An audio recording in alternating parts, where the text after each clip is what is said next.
You're listening to the Plane Talking UK podcast, the UK-based podcast written by a passenger for anyone.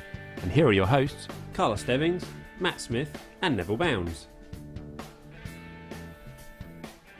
Well, hello and welcome to episode number 188 of the Plane Talking UK podcast. I'm Carl Stebbings, and joining me in the kitchen studio this week is my first co-host, Matt Smith. Hello, I like that. Yeah, the first of many today. Absolutely. I know. Yeah, there we go. So, how yes, are you, Matt? I'm all right, thank you. Yes, Good. Yeah. Got a bit tired today. That's because you've just had a big meal. Today. I have had a big meal. God, look at my hair as well. See, whose idea was it to do cameras, honestly? I know. And in HD. Honestly. I know. So joining us live from his posh hotel room is our other co-host of the show. He's miles away from here. He is from the UK even. So welcome onto the show. It's Neville Bounds.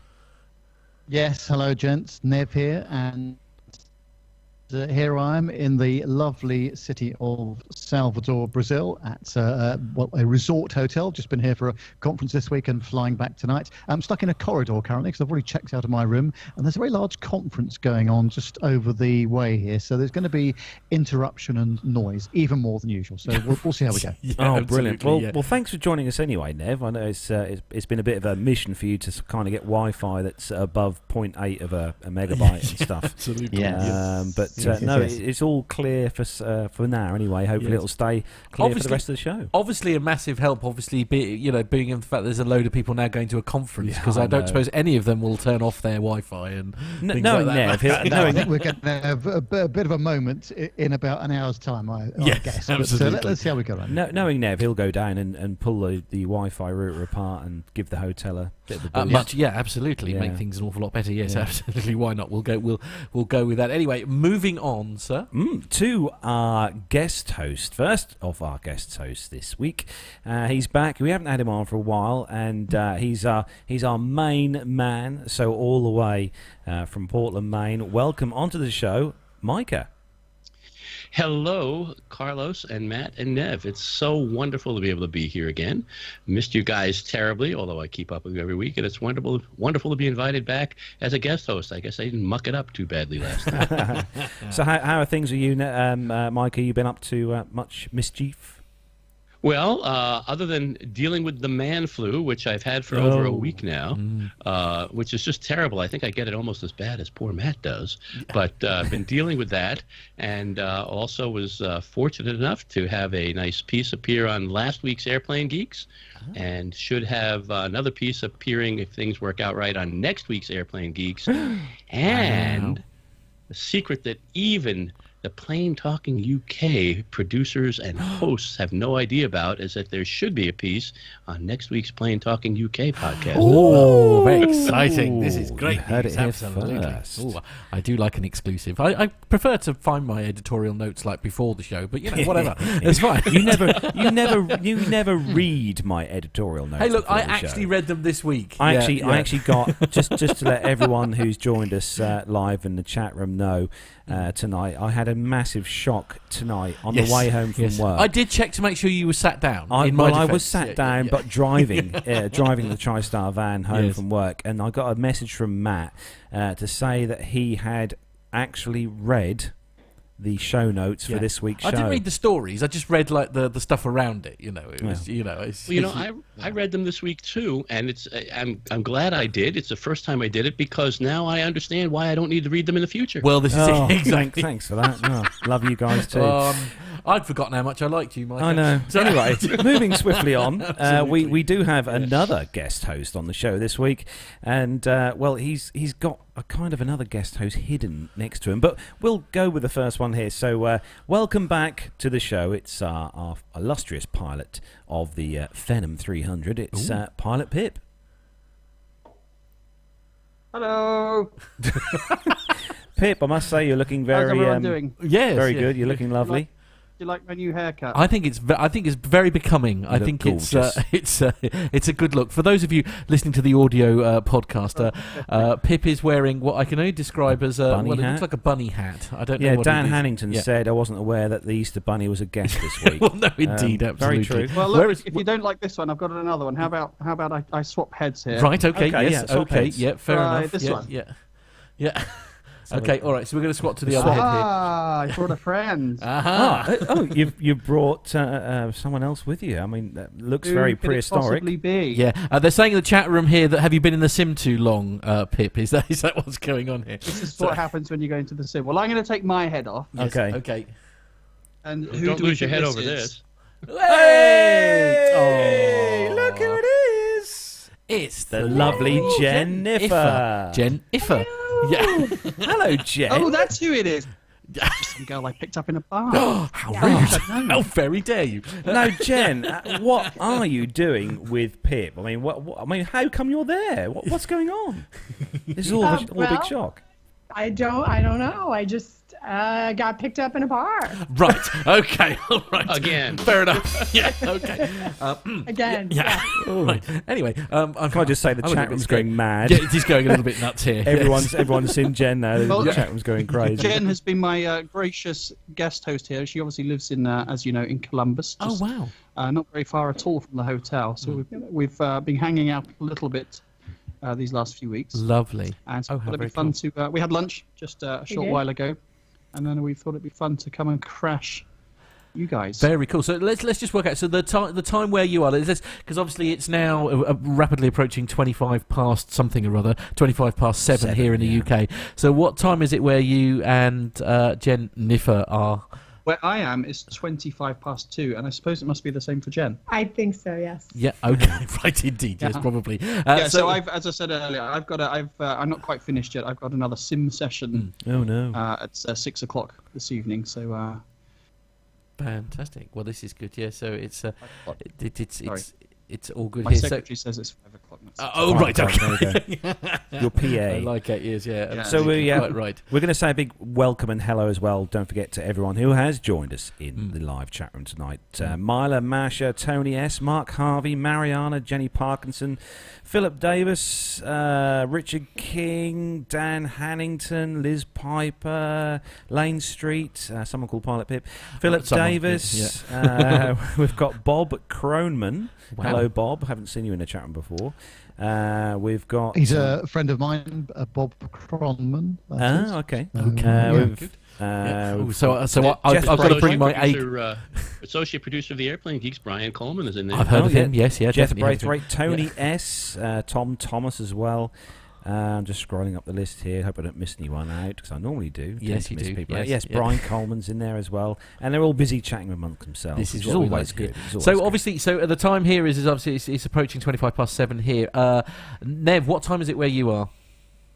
It is 25 past 3 in the afternoon here, so I'm okay. out of kilter with everybody, basically. Yeah, No change there. And Micah, what's the time where you are? Same as with Pip and Of Jen, course, although yes, they'll have sorry, more sunlight than I will because it lasts longer, but it's 25 past 2.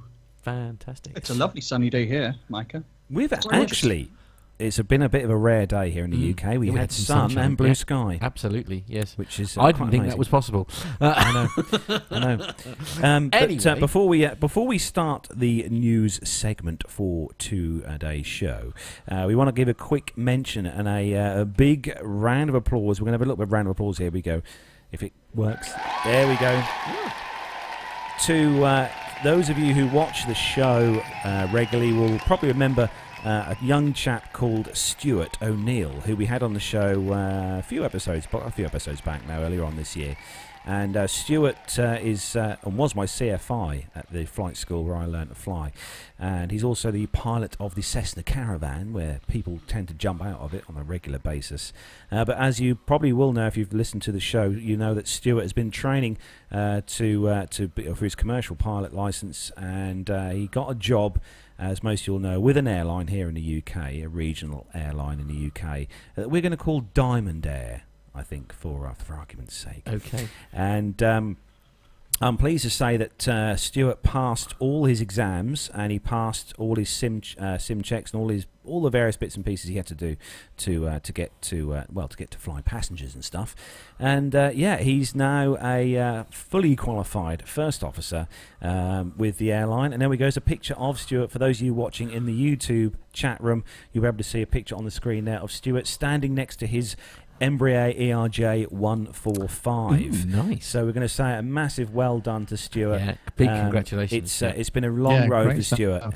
It's been nearly a 10-year long road for Stuart from when he started flying. So he's got to where he wants to be now. I spoke to him earlier this week. He loves his new job. Yeah, I bet he does. And he's absolutely loving it. He's been putting some pictures on. For those of you who follow Stuart on Facebook, he put a great video on there of his kind of his journey, which he's had to get to where he is now. And so if you're listening, Stuart, I'm sure he probably is at some point. Congratulations and well done. Yeah, absolutely. No, well done from all of us. Pass on congratulations to him from me as well. That's awesome effort, and that's a really nice company he's going to be working for. I've got a few friends who cut their aviation teeth there. It's a nice little outfit. He's going to have a great time. Obviously, those of you who come to the UK on a regular, or come to our part of the world on a regular basis, don't panic, because Chan's is still very much thriving.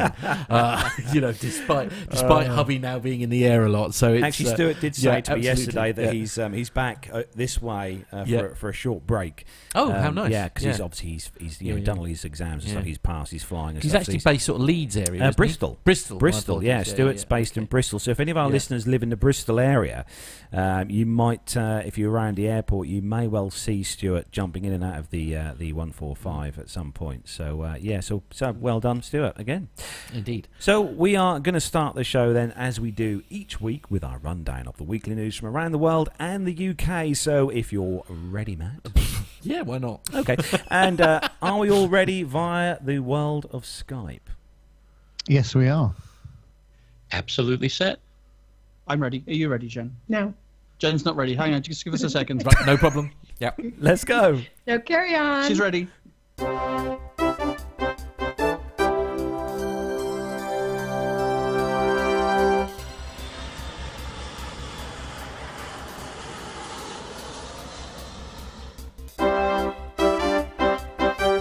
So, kicking off this week's first news story. This one is on the bbc.co.uk website, and this story really did make me chuckle this week when I saw it come up on the news feeds. And for any of you guys who have possibly been on a commercial passenger jet, albeit a 737, anything up to an Airbus A380, would probably think it would be quite cool to be the only person on that aircraft. Well, that has happened to a woman, and the headline on the story: woman is the only passenger on holiday jet. So a woman who paid just £46 for a flight to Crete has spoken of her amazement as being the only passenger on board the aircraft. Karen Grieve from Dunlop in Ayrshire here in the UK described her Jet 2 flight from Glasgow to the Greek island, which normally carries 189 passengers, as surreal. She was given VIP treatment after the other two passengers booked on the flight failed to turn up. Jet2 said it was not unusual for the final flight of the season to have fewer bookings than normal. Fewer bookings? Quite a few bookings. Mrs. Grieve, who was travelling to Crete to write a crime novel, said it was immediately obvious there were very few passengers when she turned up at the airport for her 16:30 flight on Sunday. She told the BBC Good Morning Scotland programme that she turned up at the check-in desk and was joking with staff, saying, "How many people are on this flight?" The guy was laughing at me and said, "Oh, come on, guess." So we got it down to 10, then to 4, and then he said, "You'll never guess what, there's only 3 of you on board the flight." But when she got to the gate, the other 2 people hadn't turned up.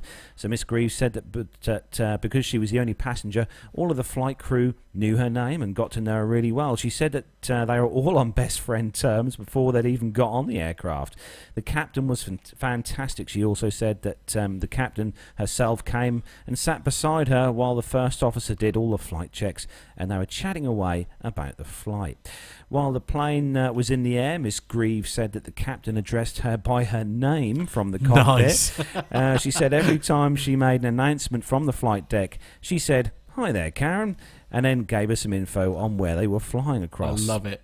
This is just so cool. I mean, this story is. It is brilliant. It is. Let's be honest here. To have it's virtually like having your own private jet.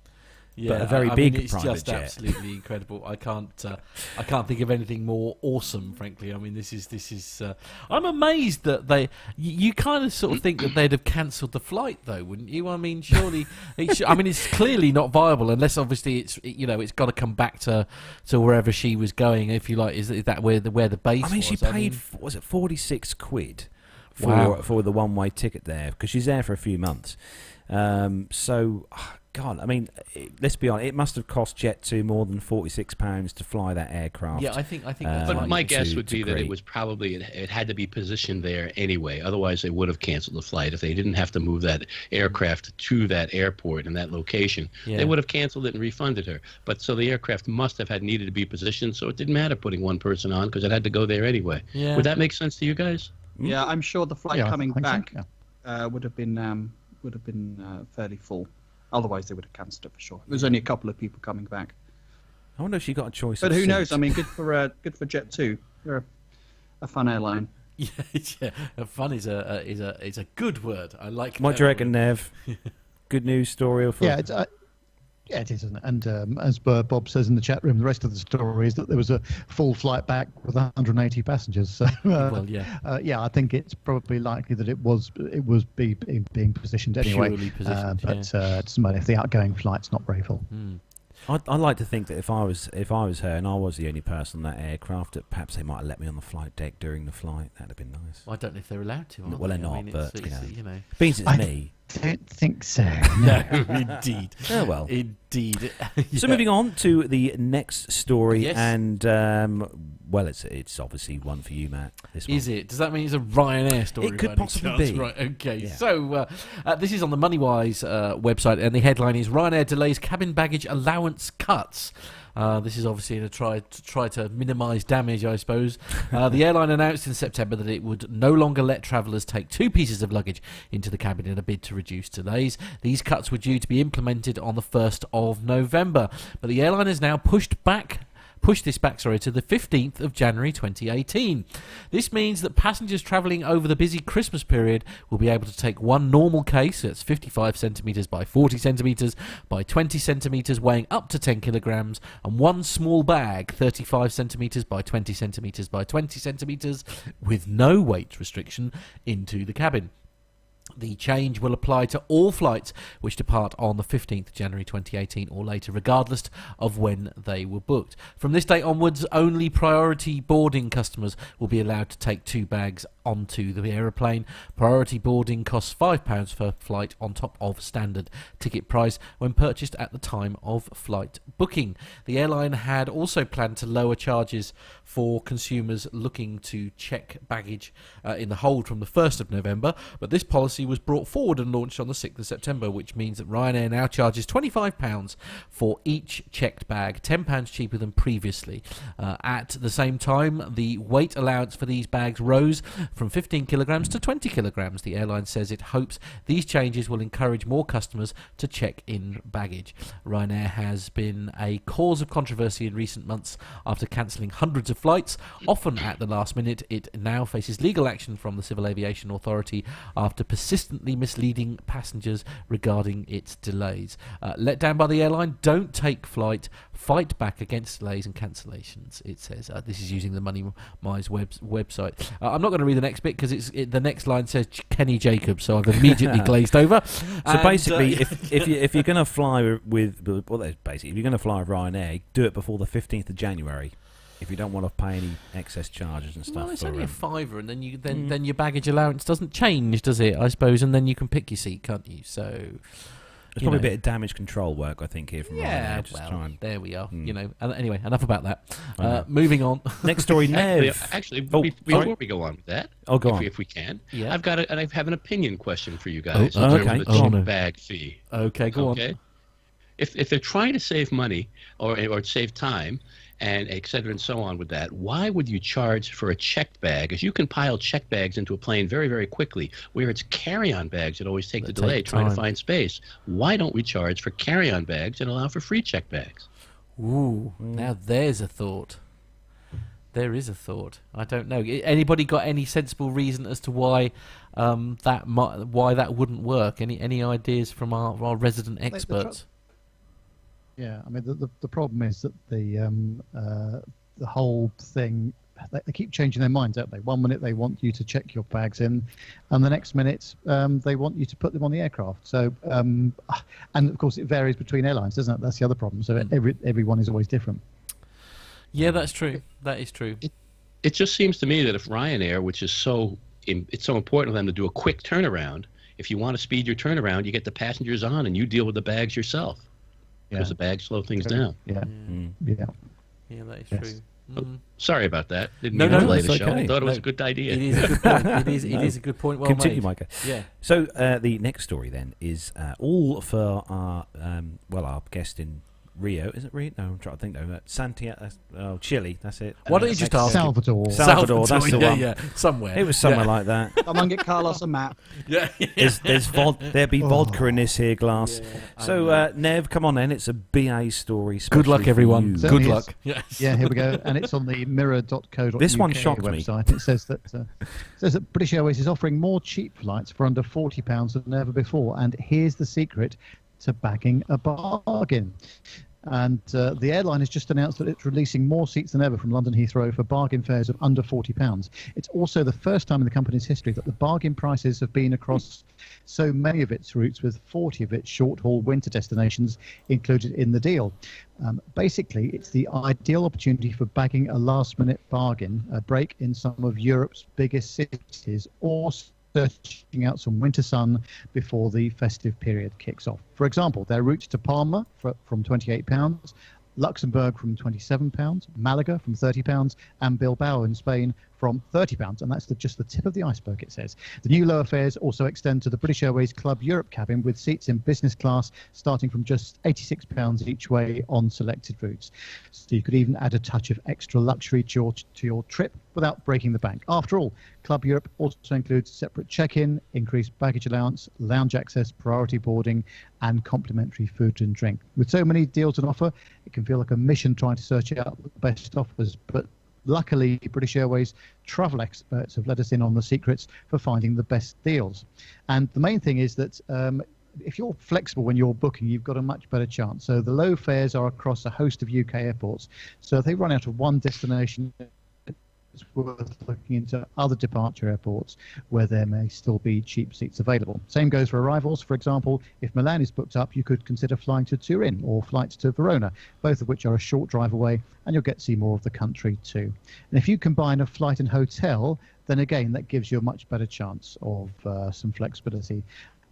You can also consider a deposit too, because British Airways Holidays offers customers the chance to pay a deposit of £150 to hold your hotel and flight, so you can secure the trip with the cheapest airfares but spread out the payments for your holiday.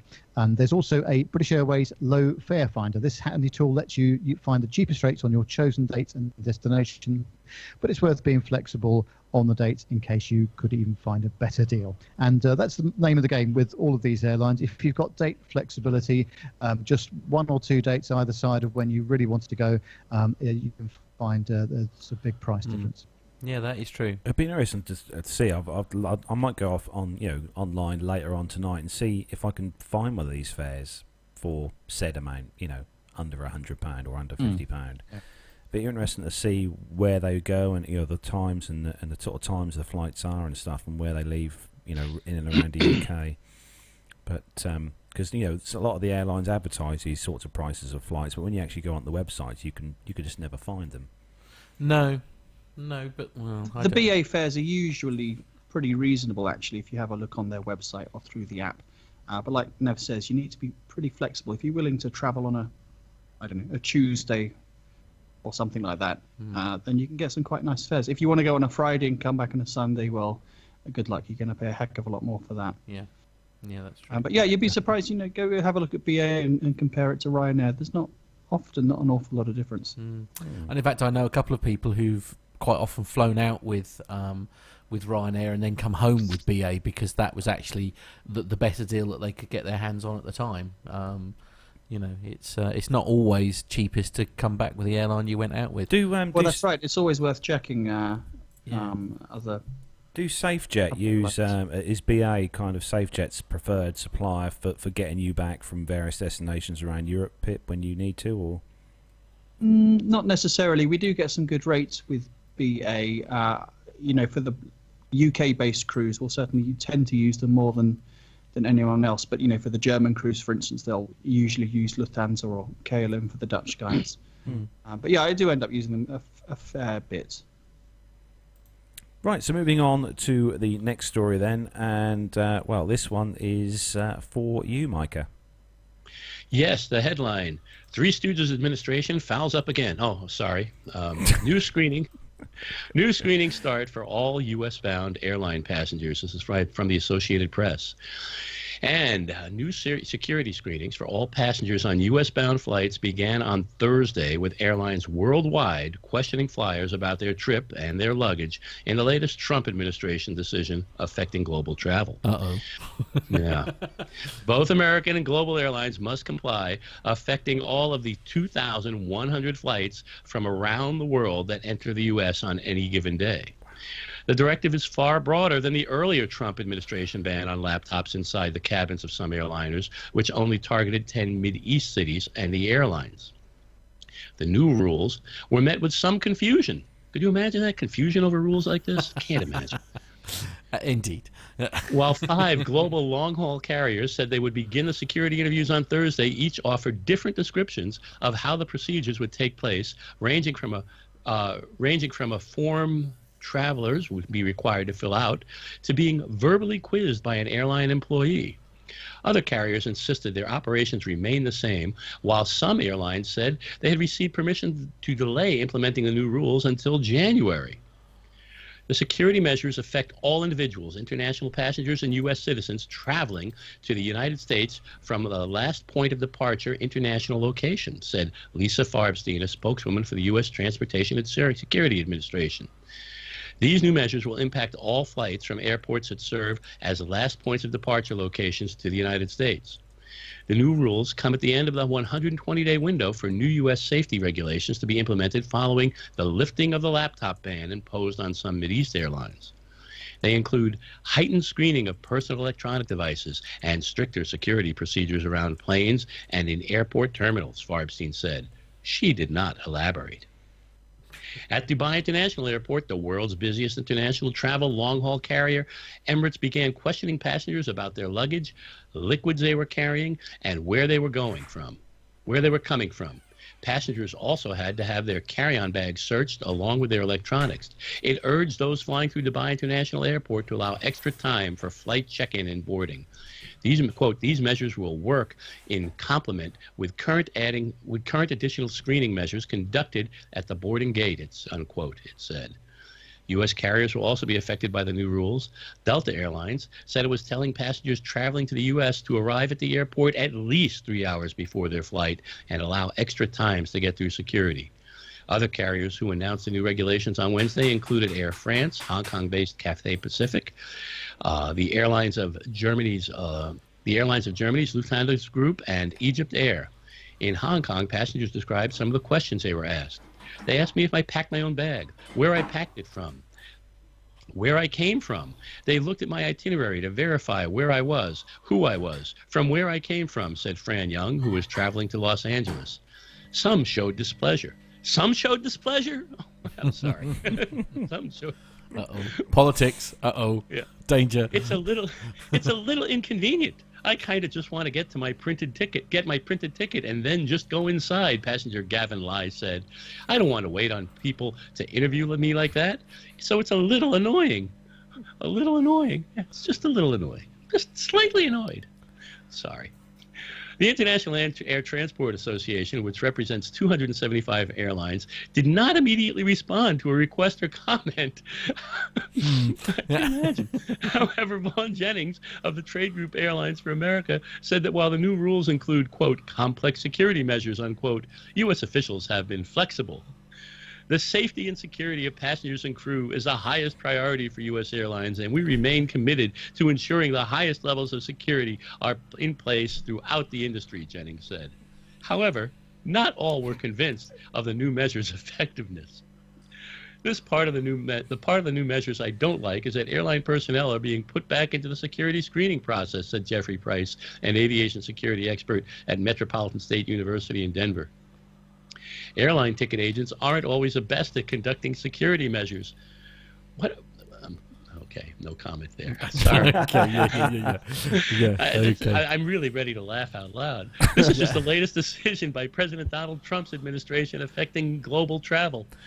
So I think we've got the gist of the story there. Basically, that Donald Trump is doing something highly controversial, and everybody else is finding ways to sort of get around it. I said in the chat room. I did say in the chat room that I can't read out what most of some of the stuff said we in the can't chat read out room. in the chat. But I did say in the chat room, it isn't enough for us from the UK here to apply for ESTAs before we go and all that other. You know, and fill out all the ESTA form and I must admit, actually, Nev is playing a very interesting game. One game that I've played many a time, actually. He's playing that really exciting game I like to refer to as Battery Roulette. Oh, is he? Oh, yes. Okay. Yes. What is the percentage currently, Nev? And we're down to... Well, it's 57%. And of course, I'm driving my USB interface with it, and also I'm driving the camera with it, and there is no PowerPoint at all. So I started off with 100%. So let's see how we get on. Let's see how long it is before he falls off. This could be a very exciting show. I just need to make one more little political comment about this before we go. Go ahead. And that is that Donald Trump must be saying, well, if I can't just ban people from the Muslim countries, I'm going to make it difficult for everybody flying to the USA. That'll do it. I can just see it. I can just feel it exactly happening like that. And on that slightly terrifyingly controversial note, I think it's time to... And let me put out one positive thing that I just need to say, too. I just saw Gemma, so the best part of the show is over. Fair enough. Yeah, absolutely. Micah, so here's a question. Yeah, go on. Can I devise the questions? Of course you can, yes. Yeah, why not? Oh, excellent. Yeah. Great. That'll be fun. Just make them up. It'll be fun. Have you ever listened to PT UK? Do you know Matt and Carlos? Yes. If your answer to this question is yes, then no, you cannot come into the country. Yes, indeed. Yeah, that could be fun. It could be. I'm gonna write Trump and ask if I can devise the question. He seems so reasonable. I think he might go for that. He might well do. Absolutely. I mean, it's a policy that is not as bad as some of the ones that he's trying to get through. Let's be honest. I don't know. I mean, I must admit, obviously, I'm just very, very nervous about. I don't know. You're going there. You're traveling soon from exactly. From an airport. You're going there in a few weeks' time. Be careful what you say. Yeah, I know. Exactly. I think he's a marvellous person. Over, I was at the gate. Was pulled aside and asked a bunch of questions along those lines. Really? I don't know if it had anything to do with this, or they were kind of practicing, ready for introducing the policy. But a young Heathrow employee pulled me aside and asked me something. Where are you going? Who are you meeting? What are you going for? All that sort of stuff. Honestly, I can see why some people would be upset and irritated by that as an invasion of their privacy. But in the grand scheme of things, I must admit I wasn't too fussed. It took 15 seconds of my life. Brian Coleman's making some amazing comments in the chat room, so well done, Brian. Right, okay. Yeah. None of which we can read We're not going to read them out on air, but... Absolutely. That's a little treat for those of you. So sorry, audio podcast people, but there is no way there's no way I hope in hell that I can read out what's going on in the chat room right now. But all jokes aside, I mean, Pip, obviously because you're there like in the simulator, do you have to have a different? Do you have to have something other than an ESTA? Do you have to have a special permit to be able to come to the States and have training and stuff like that? Yeah, I've got a crew visa anyhow. Right. I couldn't tell you exactly what sort of visa it is. In fact, I've got two. I've got a B visa. Do you know anything about visas, Jen? I don't. No. Sorry. I've got a B1, C1, maybe even a D1. I don't know what that means. But I've got a couple of truck visas, license. which lets me in. I've also got the ESTA as well. Yeah. Okay. Yeah. So Well, I have a couple of visas too, but mostly I use MasterCard and American Express. Good. Oh. Right. Excellent. Excellent. Who's Esther? ESTA. ESTA is just what does that stand for, Nev? ESTA. Electronic something It's travel basically authority. it's a visa waiver program, Yeah. Jen. So for us, probably for most European countries and Australians and other places like that, you can, rather than getting a visa, which is a pain in the ass to do, you can just fill in a form online and pay I think it's $14. That is $14, and that's good yeah. for 2 years travel. So the theory is you just arrive in the US and you have a printed bit of paper and you hold it up to the machine and it says ding ding ding, off you go. Actually, The reality is you hold it up to the machine and it says Yeah. No, you've got it wrong. Yes. go and see the custom agent and they strip search you with a rubber glove and Oh wow. all the standard stuff. God, my Oh whole. wow, Matt says. Yeah, I'm really excited. I I'll can't wait. Steady on, Matt. on the note, actually, on the subject Just a quick of thought about What's the visa thing. I was really interested because I've come here for a conference or congress. I don't have to get a visa from the UK, but all of my American colleagues that have come here have had to get visas, and Really? it takes a long time. Of course, you've got to surrender your passport to do all that stuff. So a few didn't actually make it because they couldn't get their visa in Get their time. visas sorted. Wow. That's a big thing. That is a big thing. I mean, you got to remember we're quite privileged, most of us, to be able to travel most of the world without having to get visas. You know, I've spoken to people in other parts of the world who would love to travel to the UK or the States or wherever, and they can't because they'll just never get a visa. It just won't be approved. Really? Oh yeah. Yeah. you I should suppose. forget how lucky we are. We're making it sort of. We're sort of making light of it a bit actually. But yeah, it's. I was going to say actually on the note of visas, talking about visas. When we go to Dubai next month for the air show, Gemma's obviously coming with me. Yes. Oh, And that's good. Gemma's actually going across. She's not going to the air show, everyone. No, she's Don't not going panic. to the air show. Gemma's actually going across to Oman, which is next door to Dubai. It's only a short flight, just under an hour flight from Dubai to Oman, and she's had to get a visa to go there, even though it's only for 1 day. And that visa to enter Oman is actually costing her 40 quid, which in US dollars at the moment is about $52. Wow. Is our exchange rate really that bad at the moment? Blimey. to enter the country for what was simple is 24 hours. Right. So it's expensive old thing, these visa things. Yeah, absolutely. Well, isn't it when you guys came to Pittsburgh? Didn't you have to get a visa for that? That was Which is just new. an ESTA. No, we just ESTA. did that on an ESTA. Yeah. And that was 14 quid, I think. Yeah, wasn't 14 it? quid. Yeah, 14 lasts for pounds, 3 right. years though. Yeah, 2 Yeah. years. Or 2 years? I Yeah, thought it was 2 3 years. years. No, it's 2 years. 2 years. Yeah, trust me, I've looked it up. Oh, okay. But Do yeah. we have to have a visa going into Australia? I mean, God blimey. Well, no, because visas to it's go a anywhere. British territory, isn't it? Oh, okay, So fair we enough. don't need one. In the same way that technically we don't need one to go to places like India and stuff. So anywhere that's still classed as the British colonies, as in Brian Connolly. Brian Connolly. Yeah, sorry. The colonies, we don't require a visa as far as I'm aware. Obviously, somebody correct me if I've got that wrong. But so like places like Canada and things, we actually, no, we do need one for Canada, don't we? Canada we do, yeah. You Yeah. have to I think have so. An ETA, Sure. an ETA. No, you don't. No. I don't think so. You don't need a visa to go to Canada. You do need. They've got their own new ESTA thingy, which they ETA, just introduced last year. So it's a similar thing to the US entry, but that's a very recent.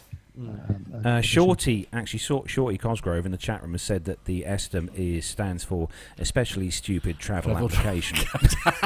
I think Definitely that's worthy fair of that. enough. Yeah, absolutely. Yeah. So anyway, moving swiftly on. Oh, must we? I know. We can talk about all day about visas.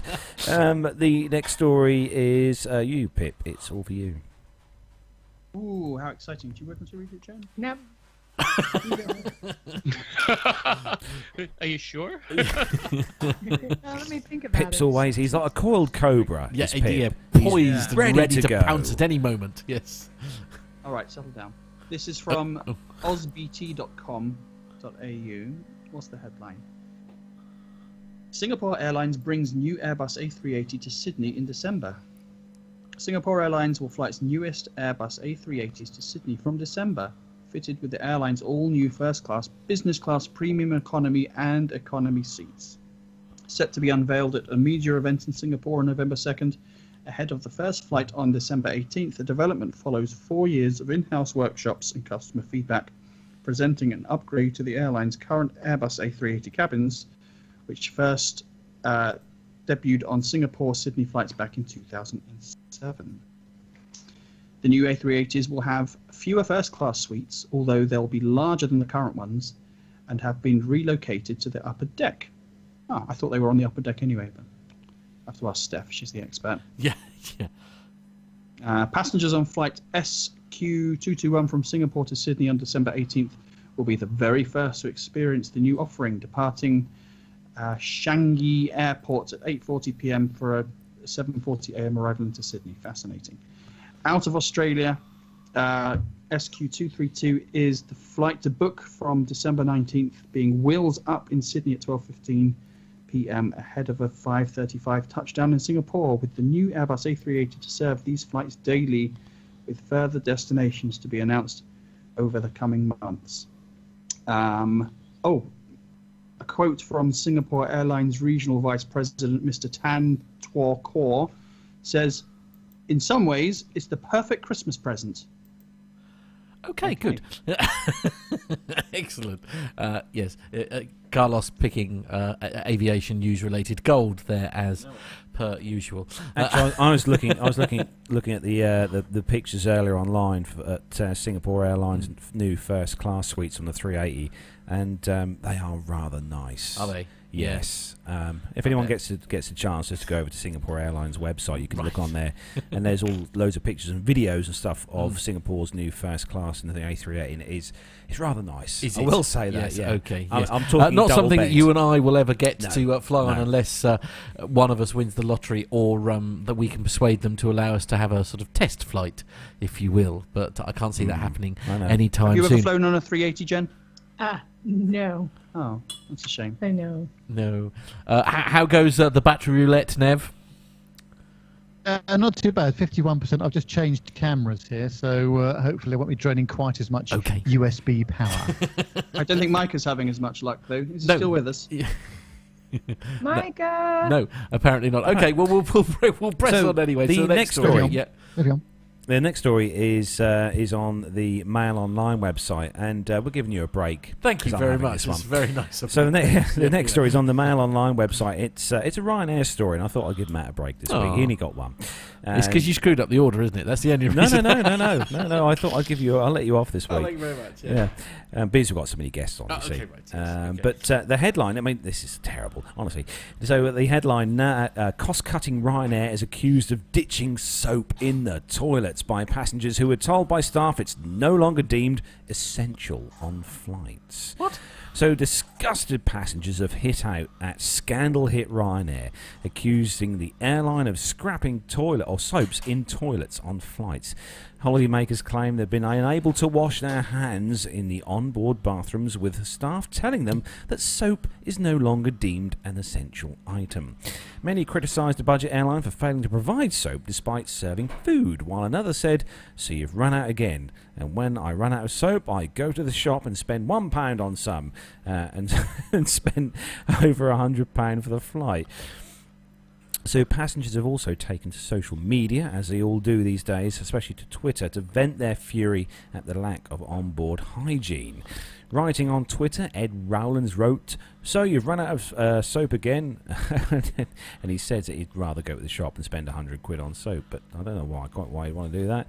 But Kay Leadham said that an air hostess on the flight said that we no longer stock the toilets with soap, but they are serving food with the hashtags E. coli and hashtag Ryanair. Okay. Well, I think that's enough of that story, really. I don't know what that... Where did you find that? I know. I just thought... Right. I mean, what are they trying to do? Save weight here? I don't know. I think we need to be sure that is actually a real story before we get too carried away. Twitter certainly thought it was a real story because it's covered with it. I rather suspect this was just a couple of planes ran out of soap. The Daily Mail overreacted a tad. Yeah. I mean, are you suggesting that the Daily Mail might have some slightly questionable journalistic tactics in their armoury? Yes, I am. Excellent. Good. They dislike Ryanair. Yes. Yeah.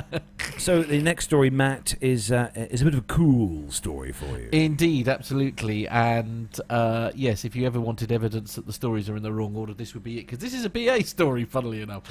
And the headline on the Telegraph newspaper is the five coolest buttons in a 747 cockpit, according to a BA pilot.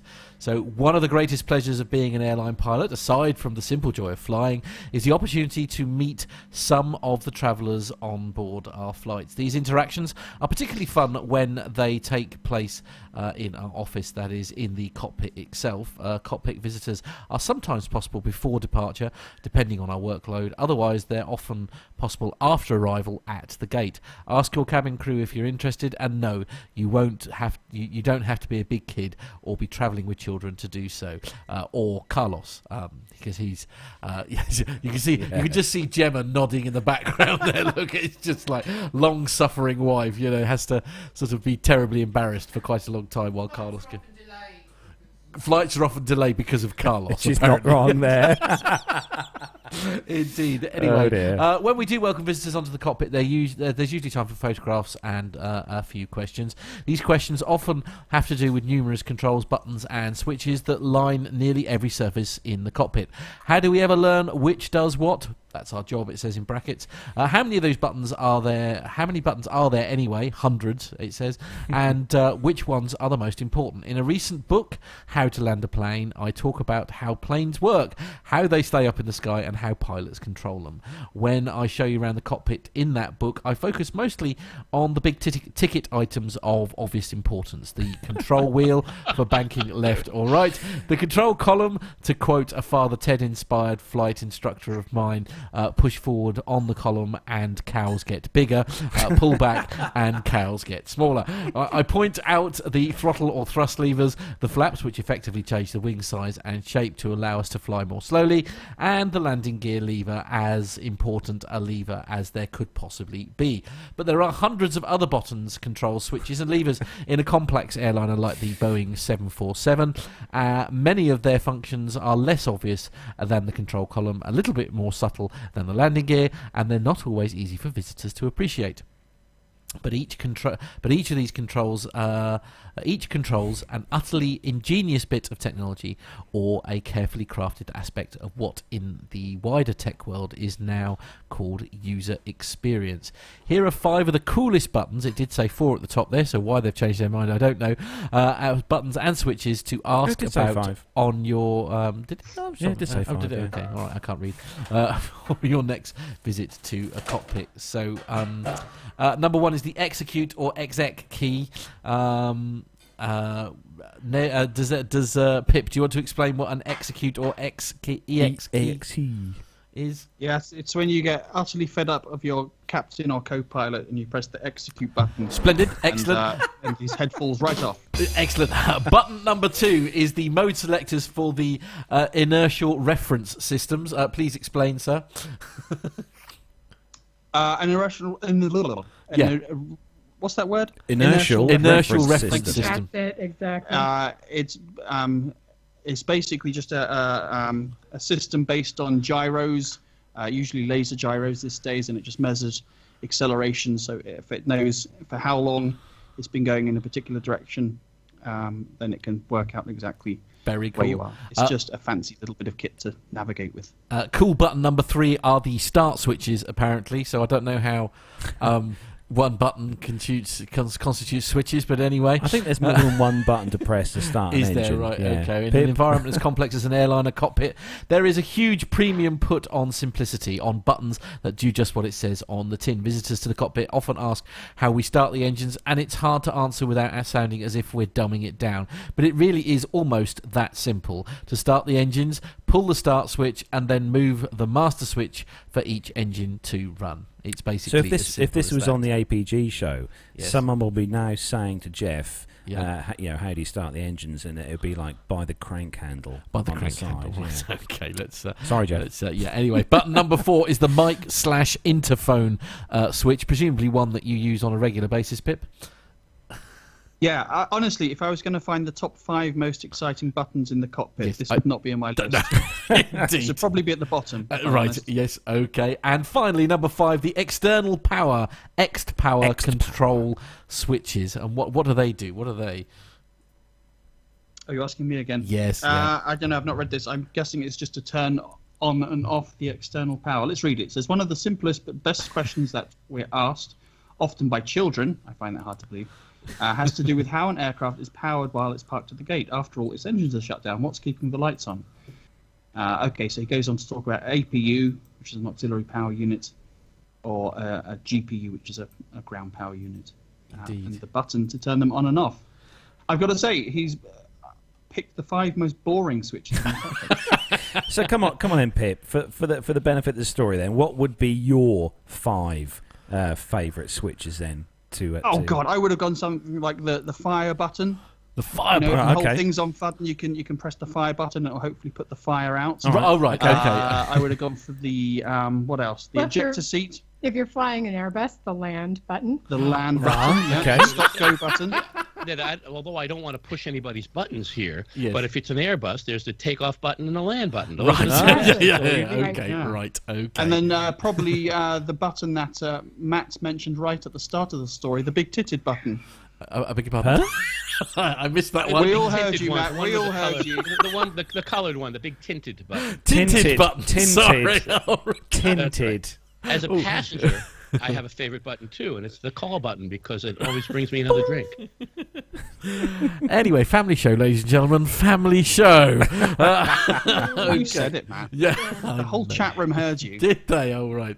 I can't see the chat room right now. Thank goodness for that. I dread to think what kind of abuse I'm currently receiving.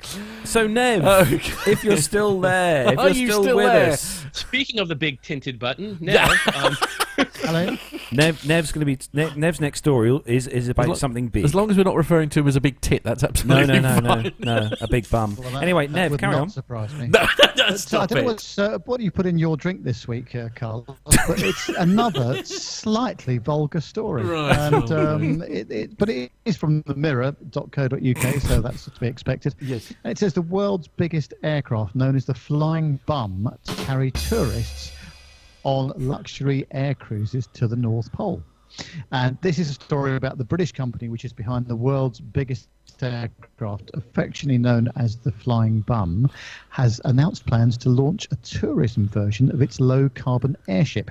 Hybrid Air Vehicles has signed a deal with aviation design consultancy Design Q for the design and manufacture of the Airlander 10's luxury cabin interior. It's a £50,000 grant by the UK's innovation agency, Innovate UK, to develop the tourist airship. The company is also teaming up with British luxury travel expert Henry Cookson Adventures to trial an expeditionary tour journey in 2018 as a precursor to the airline's use in the travel and adventure sector. If the trial is successful, Henry Cookson plans to take the Airlander to a range of destinations at client request, from the North Pole to the Bolivian salt pans and the Namibian desert. The ability to stay aloft for days at a time in virtual silence with floor-to-ceiling windows and fresh air make Airlander perfect for cruising in exceptional locations, says Hybrid Air Vehicles. Though potentially capable of staying in the air for weeks at a time, it is her ability to land anywhere that truly sets her apart from traditional aircraft. These twin assets make her perfect for exclusive adventures, bringing guests to hard-to-reach locations in unprecedented levels of comfort. Whilst Hybrid Air Vehicles has not yet put a date on Airlander's launch as a tourism aircraft, these two partnerships represent a significant step forward towards that goal. I have flown Airlander a number of times now, and I'm really excited about the possibility of taking the first passengers on board, says Airlander Chief Test Pilot David Burns. Which, if you look at the word burns, does actually look like bums. But anyway, moving on.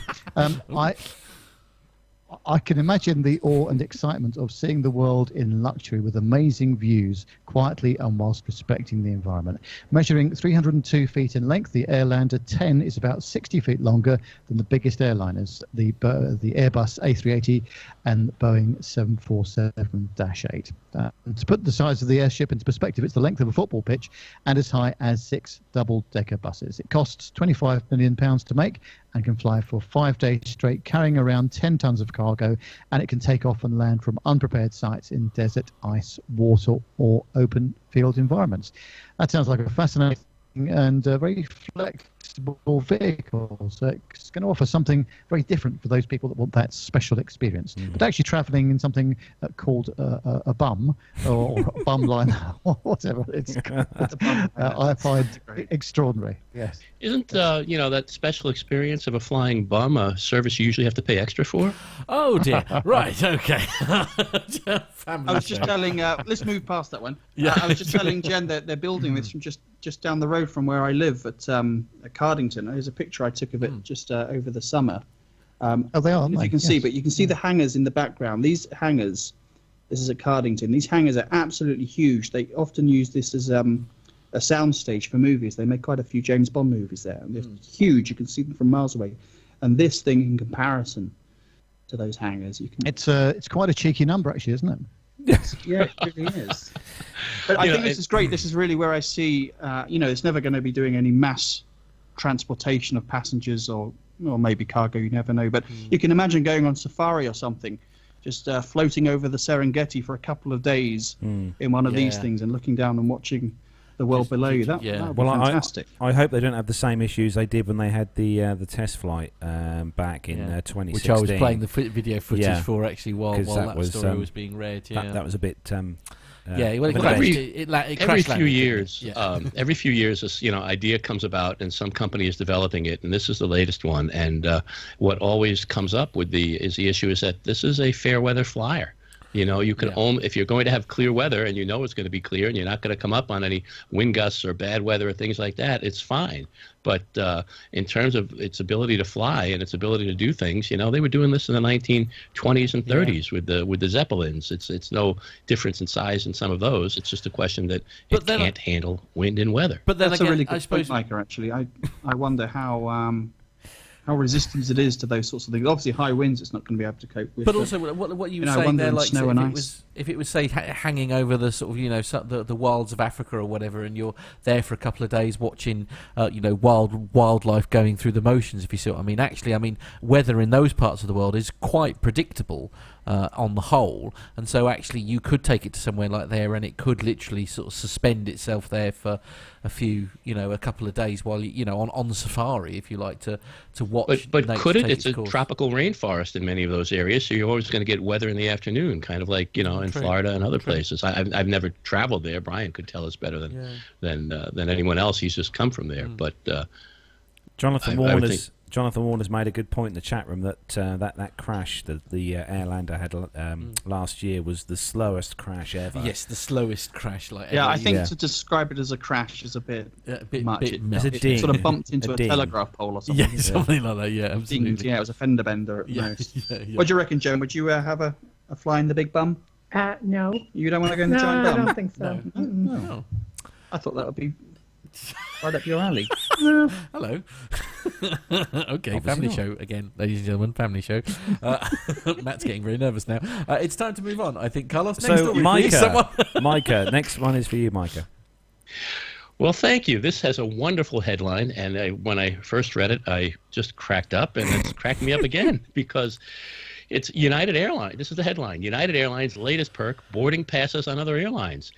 What it says to me, just reading the headline, is United Airlines' latest perk: get your boarding pass with us, fly anybody else you wish. Excellent. Great. That's much more like it, yes.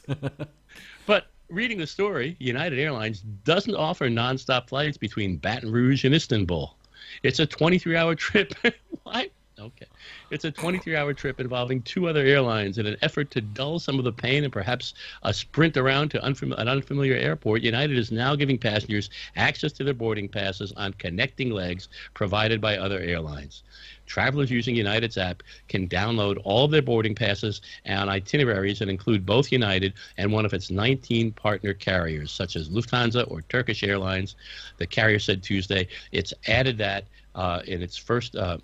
It's added that it's the first U.S. carrier to offer that feature. The move makes the humble boarding pass the latest battleground for airlines. Earlier this month, Delta Airlines said travelers with its app can check in automatically for flights. There are a few catches, however. United travelers won't be able to use the feature if the first leg of their trip isn't on a United flight, a spokeswoman told CNBC. That means that it can't be used on some U.S.-bound itineraries. Also, travelers who separately book a ticket in United's basic economy, a new class of service, and I'm going to add editorially the lowest class available, that prohibits passengers to access the overhead bins and seat assignments in exchange for a lower fare, are not able to combine tickets with other airlines, so they can't access the feature the spokeswoman added. Anyway. Right. So it sounds like it would be very handy, if I'm, flying on United and going someplace where they, starting here on United and going someplace where they don't connect to have your boarding pass already in hand. And there is one person in the chat room who's very excited about the whole prospect. Right. Brian. Okay. Yeah, Brian he's well up for this idea. Easy. Right. Because he is obviously one of United's biggest fans. So, supporters. I supporters, think. Yeah, definitely. Yeah, whether he wants to or not. Yeah, exactly. Yes. Well, speaking of Brian, I need to bring this up because you're going to have him as a guest on very soon. And do you know why? I don't know. Go on. Brian, in the next couple of weeks, I can't remember exactly the date, he is flying to Singapore. And he's flying to Singapore, a 17-hour flight. He will arrive at approximately 7 a.m., has a bit of work to do, and then will turn around at noon that same day and fly back to the USA in a 15-hour flight. And I think that's a good reason to have him on, because I think that would be a wonderful interview to find out what it was like to be in the air for all those hours. That sounds like a compulsory Nev's passenger experience, I think, actually. I know. And any donations November 5th of, to 7th, that's when he's doing it, and it's really only, That's, I was going to say, any donations of coffee, please forward them on to Brian. Absolutely, I think so. I think he'll need them. Yeah. Okay. I'm wondering if he's going to have time to answer all those questions that you have to answer now. That's a good point, yeah. Is he going to have time to fill in the various questionnaires that are now required to travel from the States to anywhere else? He might get there and just spend all his time answering questions and then coming right back. That's my concern. It's a very good point. So, Pip, the next story, a bit of a space agey type story for you. Okay, I'd actually delegated this to Jen, but she's not going to act together at all here. Oh, blind. So let me find the story. Hang on. Sorry, guys. Okay. Whilst that's going on, how goes battery roulette, Nev? Nev? 40%. And, it's stabilised at the moment, but of course, you know what happens with these things. It suddenly goes low, doesn't it? But, it does, indeed. But we're carrying on regardless. Greetings to Dr. Steph. Dr. Steph, as always, is listening to the show on her drive home from work. So hello, cool. Steph. How are we getting on, Pip? We're ready. Excellent. Okay, far away, sir. Far away. All right, this is from the cosmosinternational.com. Aurora explores turboelectric aircraft concept. This is quite a cool story. The autonomous systems specialist, now a Boeing subsidiary, is working to develop hybrid propulsion concepts for future commercial transport aircraft. Aurora Flight Sciences has been awarded a NASA contract to perform a comprehensive evaluation of a hybrid propulsion concept for a future single-aisle commercial transport aircraft that promises to yield substantial fuel efficiency benefits.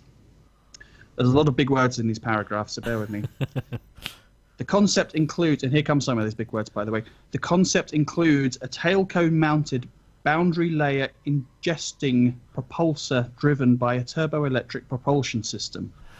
Wow. The so-called single-aisle turboelectric aircraft with aft boundary layer propulsion concept also features conventional underwing gas turbine engines.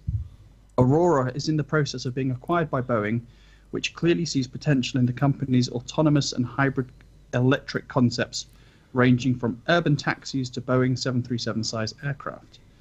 Aurora is currently leading the development of the defense Advanced Research Projects Agency with the XV-24A Lightning Strike, a 12,000-pound hybrid electric aircraft with 3 megawatts of electric power driving 24 electric fans. Aurora recently flew a fully autonomous battery-powered subscale version of the XV-24A, which also serves as the basis for Aurora's work on urban mobility platforms. In April 2017, Aurora was selected as one of Uber's industrial partners for the Uber Elevate program. Sounds fun. Last paragraph. Aurora is also developing the D8, a commercial airliner designed for the 150 to 180 seat market. Using composite structures, boundary layer ingestion, and high levels of autonomy, the D8 promises up to 50% reductions in fleet-wide fuel burn over designs currently in use. Goodness me. That is quite... I mean, if they pull that off, that is a huge saving, isn't it? Yeah, it sounds pretty cool. I must admit, I didn't really know what this was, so I did Google it. Boundary layer ingestion. It's probably easier to design than say. Right. It's basically the boundary layer air around the aircraft is very draggy. It accounts for a lot of the drag of the aircraft. So if you can sort of get rid of that somehow, then the aircraft becomes more efficient. So doesn't need so much power. The problem is this boundary layer air. It's all very whirly and turbulent, and engines generally don't like whirly, turbulent air. They like nice, smooth air. So what they're doing is designing some sort of engine, we'll call it. I'm not sure if it's quite an engine as you'd think of in the traditional jet engine sense, but it's an engine that's built into the fuselage. It's like got a couple of intake holes in the back of the fuselage, and this boundary layer air, this turbulent air is funneled into there, and somehow this clever engine is then able to make use of that turbulent air and accelerate it out the back as thrust. So you're not actually getting rid of any drag, but because you're reusing it, that you're getting a sort of reduction in overall drag and fuel efficiency. So I read somewhere that they said they can get an extra 10% efficiency by using this system, which is that's a pretty big deal. It is a big saving, and I mean it's an aircraft of that size. I mean, how many people do you think they might be able to sort of in a passenger configuration? How many people do you think they might be able to put on it? Oh no, I don't. I mean, this is very early stages. I think of this technology. I think what they're saying they want to use this technology to supplement current technology. Okay. So I think we're a long way off seeing this. A purely what do they call this, boundary layer ingestion-driven aircraft. But they might, start fitting it to something more conventional to see, test the technology.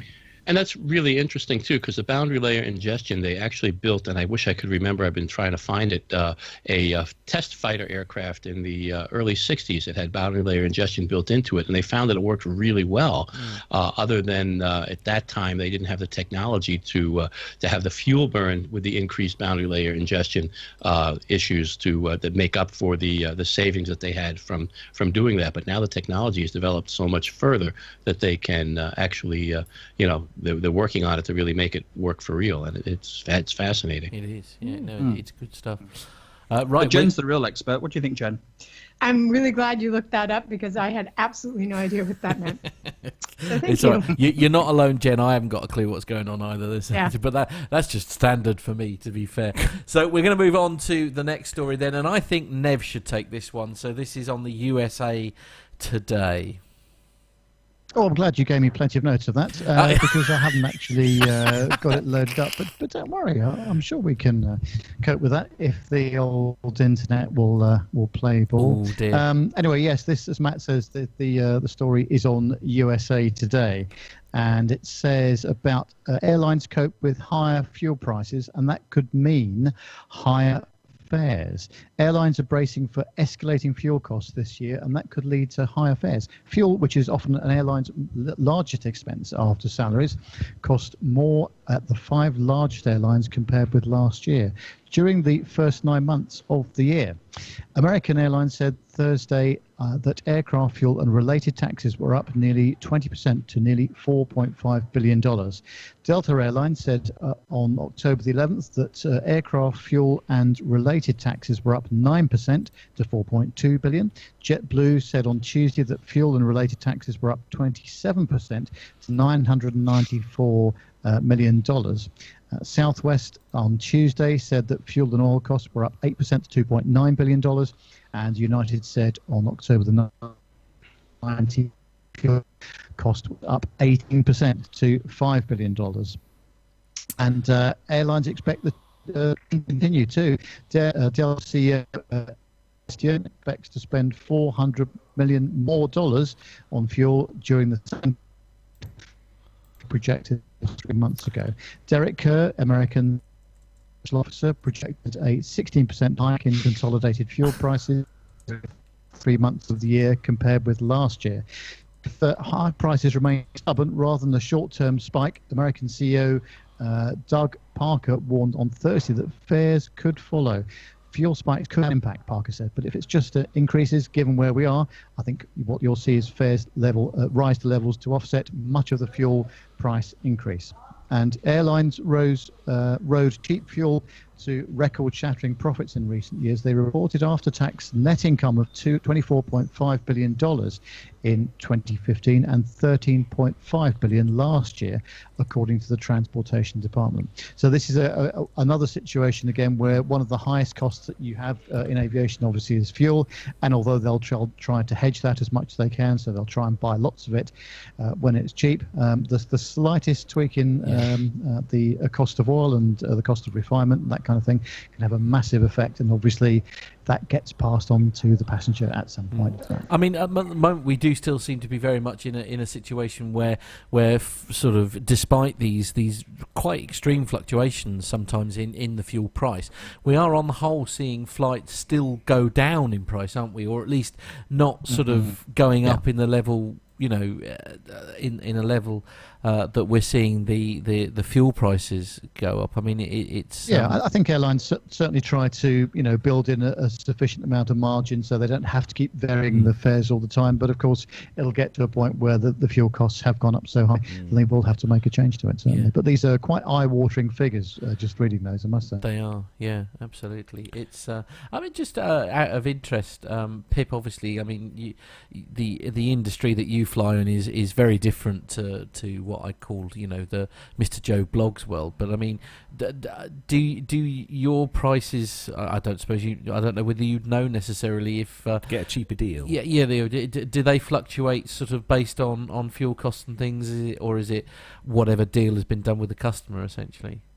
Oh, from a customer point of view, yeah, a tricky one, I suppose. I don't know actually. Everyone, the people who fly with us, I believe they all have their own sort of contract, so maybe they've negotiated something. But do you know if like a lot of the other big airlines do? Does SafeJets hedge their fuel in terms of buying ahead of time and in terms of those marketing decisions? Yeah, and things? we've got a fuel team in the head office who deals with this sort of stuff. So yeah, at our bigger locations, we certainly would, and we have contracts at most airports for fuel. Yeah. And fuel prices, you'd be amazed how wildly they differ. Really? By as much as 200-300% sometimes. Gosh. We have a fuel index which is based on the price of fuel at Geneva, and we call that 100. Yeah. So if you go somewhere where the fuel index is 80, then it's obviously 20% cheaper. But you often go to somewhere where the fuel index is 300 and something. It's the same fuel. Yeah. It's just some airports charge more. It's a shame you didn't get a chance to use your fuel card. You'd have so many points, you'd be able to buy your own jet. Funnily enough, there was a few airports. Should I say this? I'm going to say it anyway. Okay. We had a few airports where you could do that. You could use a particular credit card. Yeah. And you could give it to the fueler, and I don't know what he did with it. So we did. This is quite a few years ago. We did have one person who turned up in Rotterdam, it was, and fueled up their aircraft and got the points for it, and saw there was another SafeJets aircraft sitting there and decided to fuel that one up as well to claim the points, and it caused havoc because it was then overweight for takeoff. and that particular person ended up losing their job over Yes, that. I can imagine. Yes, absolutely. Yeah. But he did have enough points for an inflatable toy. Yeah, or a toaster. Or a something. toaster. Yeah, That was the main thing. Yeah, absolutely. Yeah. Oh. Jen, do you get involved in fueling and fuel prices here at a medium-sized airport in the West? I don't. Sorry.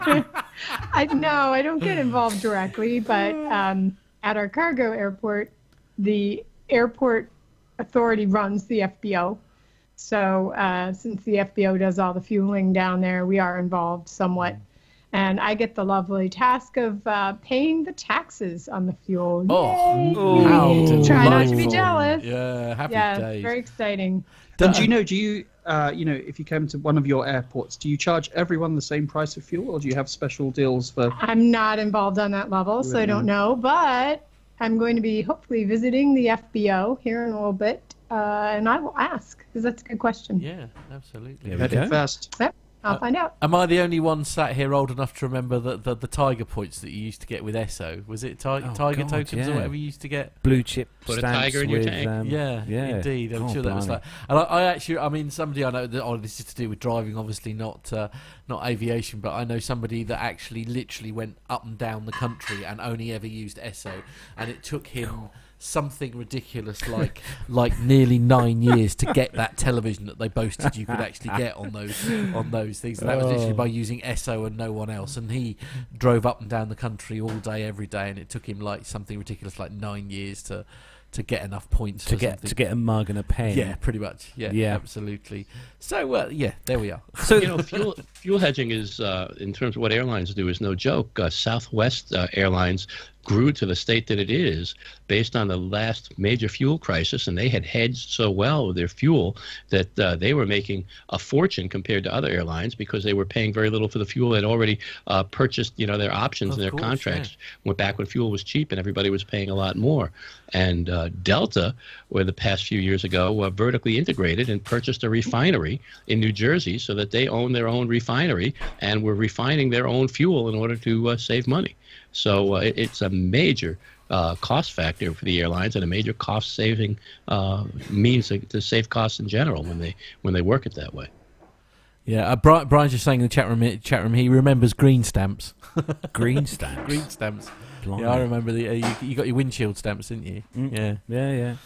So anyway, the last story in the commercial news segment this week, and this is probably one that Pip will be able to make a good comment on because Pip has flown into here a few times. I like this story. This one's on the eveningstandard.co.uk site. The headline: London City Airport unveils £400 million redevelopment plans to mark its 30th anniversary. So a tiny little bit more than what they spent on Luton then. Yeah. By 399 million. Yeah, absolutely. So London City Airport has marked its 30th anniversary by unveiling artists' impressions of a planned £400 million redevelopment. The privately funded project includes extending the terminal to accommodate more passengers, building 7 new aircraft stands and creating a parallel taxiway to boost runway capacity. The revamp was given the go-ahead by ministers in July last year. 2 million more passengers a year will be able to use the airport from 2025 with 30,000 additional flights annually. The East London Airport is also building the UK's first digital air traffic control tower, which will begin operation in 2019. Controversial. 4.5 million passengers used London City last year, and around 50 routes are now served by the airport. The first commercial flight at the airport was operated by Bryman Airways, with 40 passengers flying from Plymouth. Its location close to the centre of the capital has made London City particularly popular with business travellers. The airport's chief executive, Declan Collier, said that over the past 30 years, London City Airport has become an intrinsic part of London's transport system, growing responsibly to a record-breaking 4.6 million passengers annually in 2016, creating local employment and connecting business and leisure travellers within the UK, Europe and beyond. As we celebrate this anniversary, we'll look to a bright future ahead and the world-class transformation which is soon to commence. The City Airport Development Programme presents the opportunity to create an airport of the future, which will help meet the demand in the London market and increase connectivity. The redevelopment was formally approved by the Transport Secretary Chris Grayling and Communities and Local Government Secretary Sahi Javid after London Mayor Sadiq Khan withdrew his predecessor Boris Johnson's objection to the airport buying public land to expand. Mr. Khan said the Newark Airport would bring much needed new employment to the area and show that London is open to trade and commerce globally. London City Airport has said the project will create 2,000 new staff and construction jobs and will add an extra £750 million to the UK economy per year. So no, that sounds quite cool. Now I'm going to ask a question here because obviously Nev does a lot of flying as well. And before his battery goes, just out of curiosity, Nev, have you flown out of City Airport much? I have, yes. Not recently, but certainly done a few trips to Spain and Portugal on BA City Flyer. So been on their 146 and what else did they run out of there? I forget what aircraft it was. At Embraer series maybe. But it's a great little airport. The only trouble with it is, of course, now is that it's getting very busy and there's not so much room in the sort of departure lounge area. Having said that, it's a very quick transition from checking in, going through departures and getting on the aircraft. So it's a great job actually. I mean it's fair to say I think that this airport is sort of predominantly aimed at what I call the business traveller, isn't it? I mean it's a quick link in central London to sort of other parts of the world. I mean do you feel that it will benefit from it? I mean does it look tired? Does it need a bit of a facelift? Yeah, it's been like it is. I mean, apart from the runway extension that they did a few years ago, there's some other internal improvements that they've made, but it is the size that it is, unfortunately. So it's they're very restricted about how big they can make the terminal. But I think probably with a bit of a refresh and a makeover, it will certainly help. But it does look a bit tired in places, certainly. Yeah. It desperately needs a lounge, an executive lounge, doesn't it, Nev? I was going to say, Pip, what's the airport like to fly into from the pilot's perspective? It's nice. Two things to say about this story. First of all, the electronic control tower you just mentioned. I don't know if you covered this story, but Cranfield University, who own and operate Cranfield Airfield, are also, as part of their aerospace research department, going to convert their tower into an electronic tower. So they may actually be before London City, so they may be the first to do that. But anyhow, from a piloty point of view, it's a bit cramped. The apron out on London City, as Nev will tell you, it's very tight, which restricts it a little bit for the aircraft that can use it. You've got to have a really tight turning radius to be able to get in and out. But the major thing, if this all goes ahead, will be the parallel taxiway. That will be the big improvement for me. If I just show you this little map here, this is the London City taxi chart. I can just move my microphone out of the way. You can see, at the moment, the only point to enter the runway is just here. So if they're landing and taking off on 27 here, what you've got to do, you've got to let one guy land, let him go past, then you can get onto the runway and you've got to go back, and then you go backtrack around this little loop. And it's not very efficient way of doing things. The controllers there do it very well. They use what they've got very well. But if there was a parallel taxiway running all the way down here, then you could really increase. You could increase your turnover almost. You can turn flights around in and out faster, I presume. Meters long.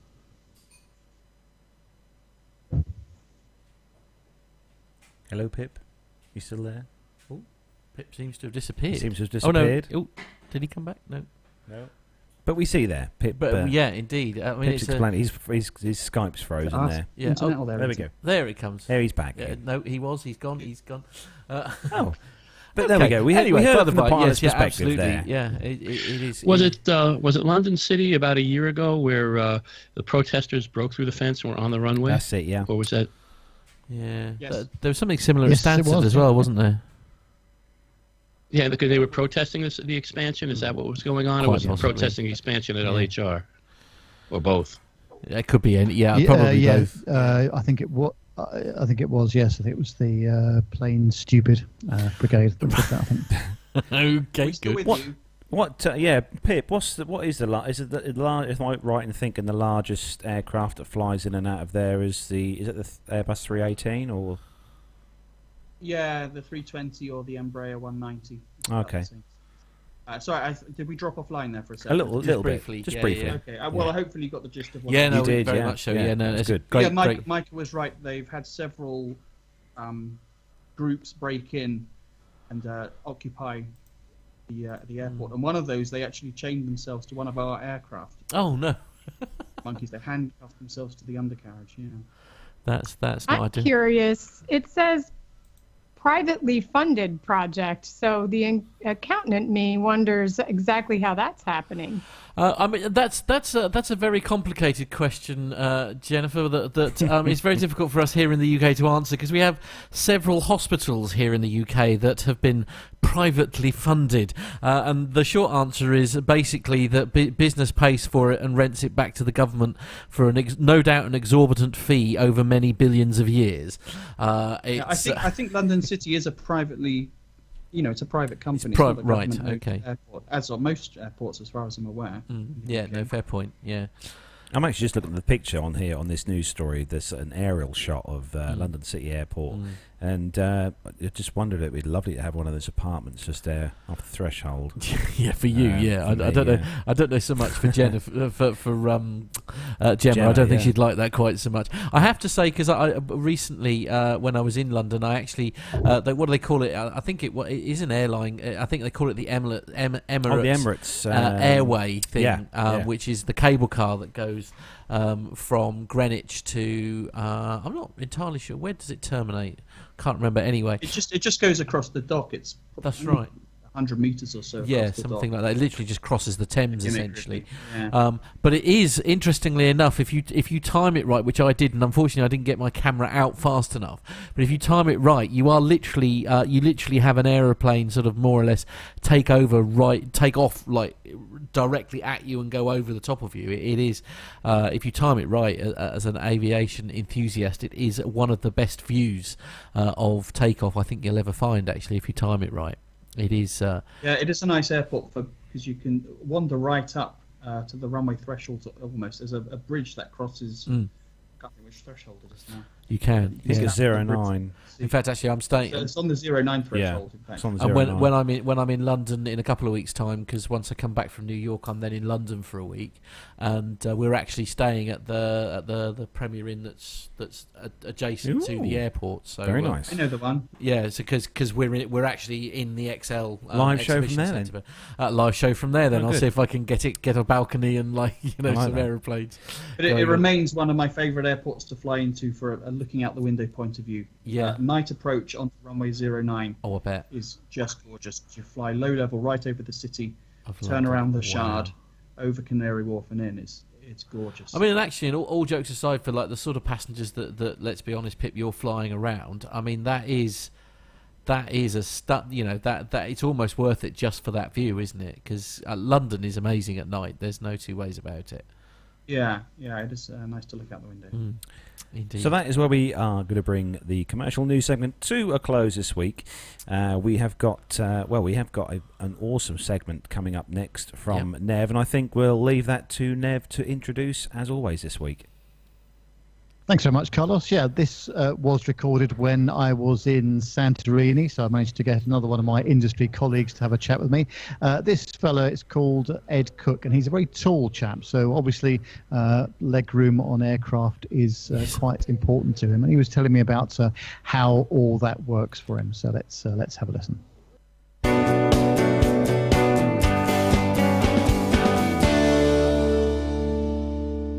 Hello, it's Nev here again with another in the series of Nev's Passenger Experiences. Well, as you may remember, back in June of this year I went on an excellent business trip to Santorini, and I took the opportunity of speaking to a number of my industry colleagues about their travel habits and about the kind of experiences that they have had. This week it's the turn of Ed Cook, who is the head of one of the largest audiovisual systems integrators in the UK and who travels a great deal for business and leisure. I began by asking Ed about the sort of challenges he faces when travelling by air. I think, being quite a tall guy, a lot of my passenger experience is based around legroom and whether one can get it or not. Different flights vary on what you get in economy. Obviously, if you're in business or first, then it's absolutely fine. It was interesting coming here as we are now in sunny Santorini, flying BA. Actually, the legroom was absolutely fine. We were on a flight with Alitalia just a couple of weeks ago, coming back from Milan, where literally you couldn't sit in the seat if you were my height, and I'm about 6'4". Fortunately, it wasn't very full, and so we moved to the exit seats, and then that was absolutely fine. So yes, I am unduly influenced by the amount of space you can actually get. And what do you think about the airport experience? You know, the check-in thing. For me, it just seems there's just too much of it, and there's a lot of complication associated with it. What do you think about that? I agree. It does seem to be a very long-winded process. One will often spend longer in the airport than you do actually on the aeroplane. I'm not sure how they get round that with all the security concerns these days. I can see it just getting worse, quite frankly. I'm sure they'll come up with a new way of doing it, but I think it needs a complete overhaul just to get people through more quickly. And I think the thing is with the accessibility of flying now for so many people, mainly because of the low-cost carriers, but others as well. More people want to fly, and more people inevitably end up at airports. And I do wonder sometimes about the big retail experience that you get at these airports. It seems to be more of a shopping mall than an airport sometimes. Yes, I agree.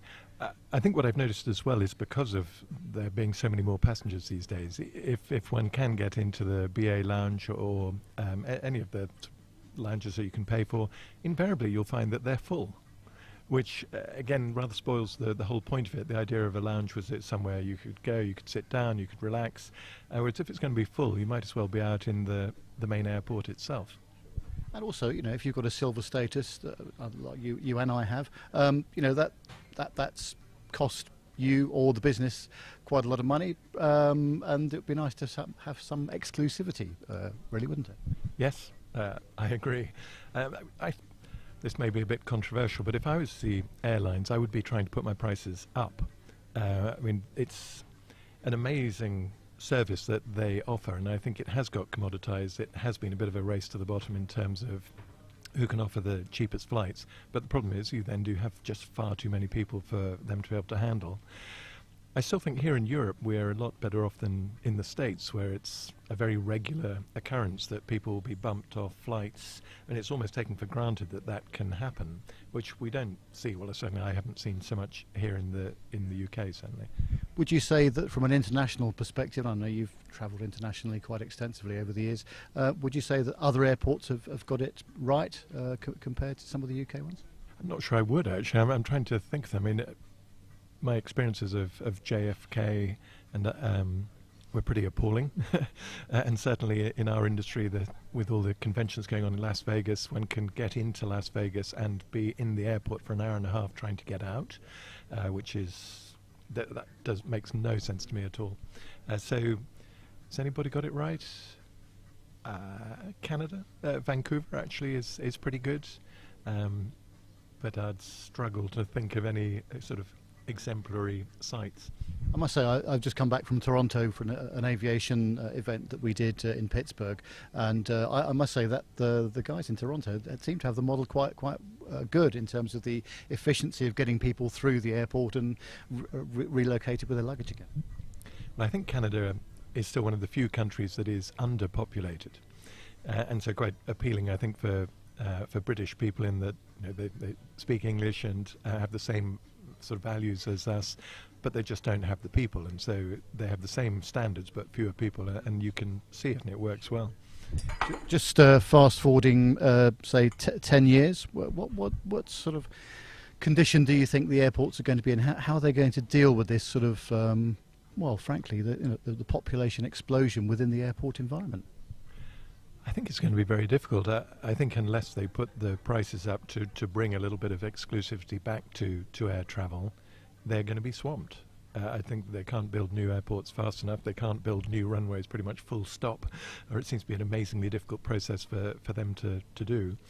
So the only way to control the passenger flow, I think, is to put the prices up. Absolutely. A sad state of affairs, but that's where we are. But thanks ever so much for your time today, Ed. Very much appreciated. Not at all. Thank you.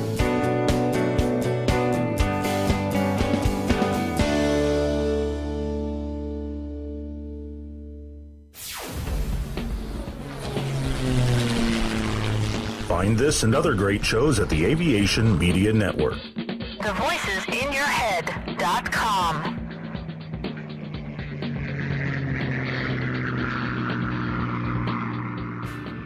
The Plain Talking UK podcast is a voluntary project that aims to keep you informed with the latest aviation-related stories from newswires across the globe. Producing our content does cost money though. If you enjoy our show, why not help us keep on the air by making a donation towards the server and website hosting fees through PayPal. Any contributions would be greatly appreciated. Are you an Amazon user? If so, why not do your shopping through the link on our website? There's no cost to yourself, and Amazon pay us a small referral fee on qualifying purchases. To find out more about the show and to meet the team, take yourself to our website www.plaintalkinguk.com, or find us on Facebook at facebook.com/plaintalkinguk, on Twitter via @plaintalkinguk, or get in touch via email on podcast@plaintalkinguk.com. Thanks for listening.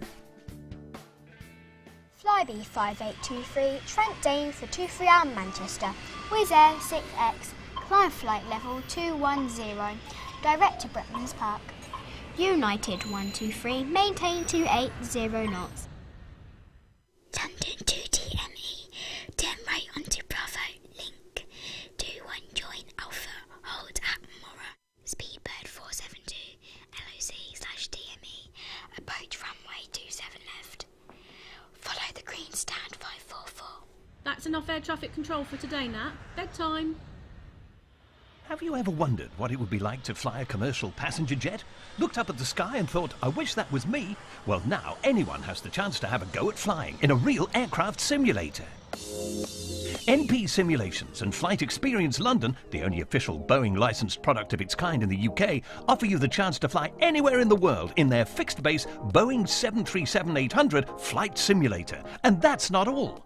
Ground School London offers many different courses for the up-and-coming pilot looking for a start in aviation. With prices starting at just £109, the sky's the limit. So for the ultimate flight simulator experience, or engaging preparatory courses, including those for schools and colleges, check out the websites at www.london.flightexperience.co.uk and www.groundsschoollondon.com, or call on 020 300 40 616. NP Simulations. Fly your dreams.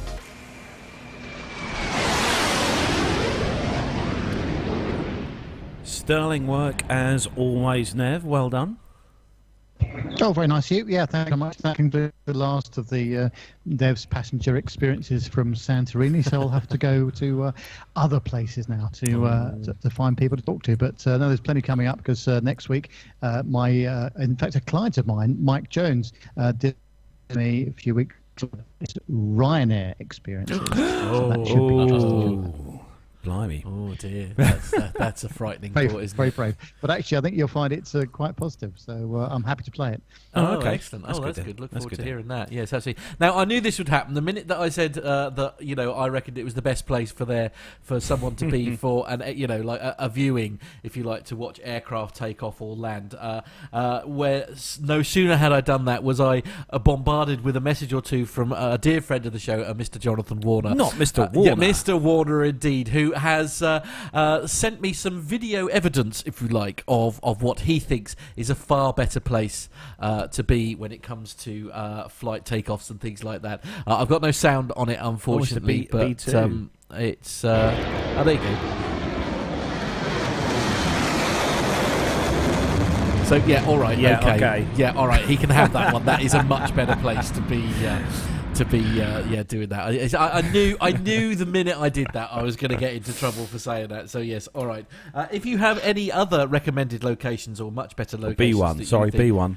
Is it a B1? Is it? All right. Sorry. Okay, that's my military knowledge right. there. Okay, just shot it's just to one of those great pieces. things, isn't it? As far as you're concerned, yeah, absolutely. Yes. So yes, that serves me right, really. So yes, if you have any other locations that you would recommend contenders for, and if you've got some video for them, ping them our way, and we'll play them out. But yeah, absolutely. So yes, at the moment the trump card is with Jonathan Warner, I think. Going back to Nev's passenger experience and the comment that his guest made about increasing fares to offer a better experience, here in the U.S., what's going on, the coach service, bus service is what we call it here, has always been horrific. I mean, just really terrible, low class, surrounded by riffraff. But until recently, where now many of the coach companies are offering, for a greater fare, a first class experience where you can get this first class high-end coach with individual business-like seats like you'd find in the airlines and in business class with hostesses on board or hosts on board, and movies and all those other things to be able to travel between city connections. So I can go from here in Portland, Maine to downtown New York City for the same price that I would pay to get a flight into an airport and have this first class experience, not taking that much longer because of all the waits and holds up at the airport. So if that's happening with coaches here in the U.S. or the bus service, then I'm hoping that one day, although capacity control at airports may have something to do with it, that we might see that happening with airlines as well. Yeah. Yeah, you never know. I mean, and we always joke, isn't it? Ryanair is very much the buses of the skies, isn't it? Oh, yeah. But they're serving a purpose. They're doing exactly that. They just don't use Airbuses. Right, moving on. Anyway. Okay. So we have got a few little military stories to come up then this week, and just to make Jonathan Warner happy, really. Right, okay. That's basically why we do it. Please. Just here to please, I know. Yeah. So if everyone's ready, we've got a few of these to cut through quick, because we're going to try and get them through them as quick as we can, because Nev's battery down to about is 20%. getting Yes, low. absolutely. So if you're all ready, we'll do some military news.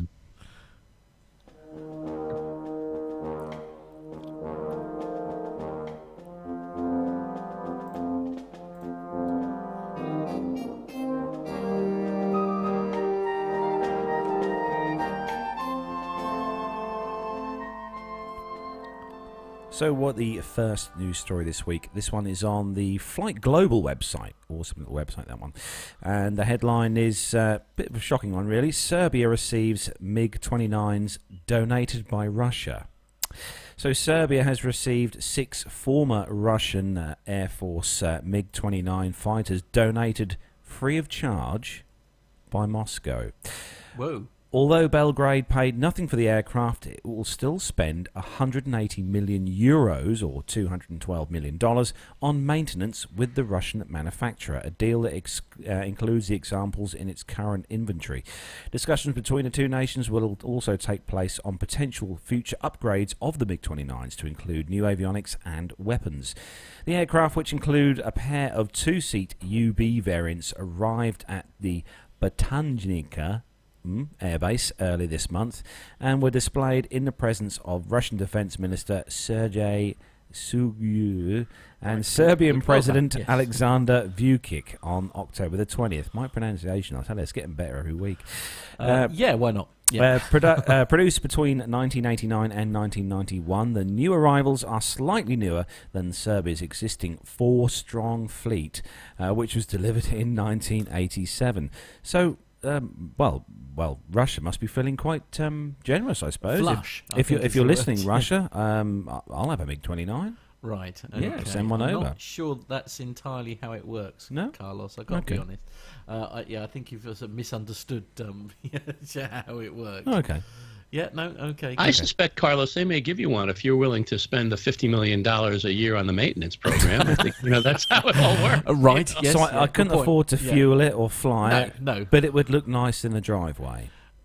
I don't think it'd fit in your driveway. I don't think it would fit in that nice bit of new green lawn that you've just put out back as well. Yeah, but true. There we are. Yeah, absolutely. So next story, moving on, the Telegraph. This one, Matt, for you. Yeah, and the headline is Sorry, doing too many things. This is the Telegraph. The headline is RAF recruits cyber experts to probe planes' weaknesses.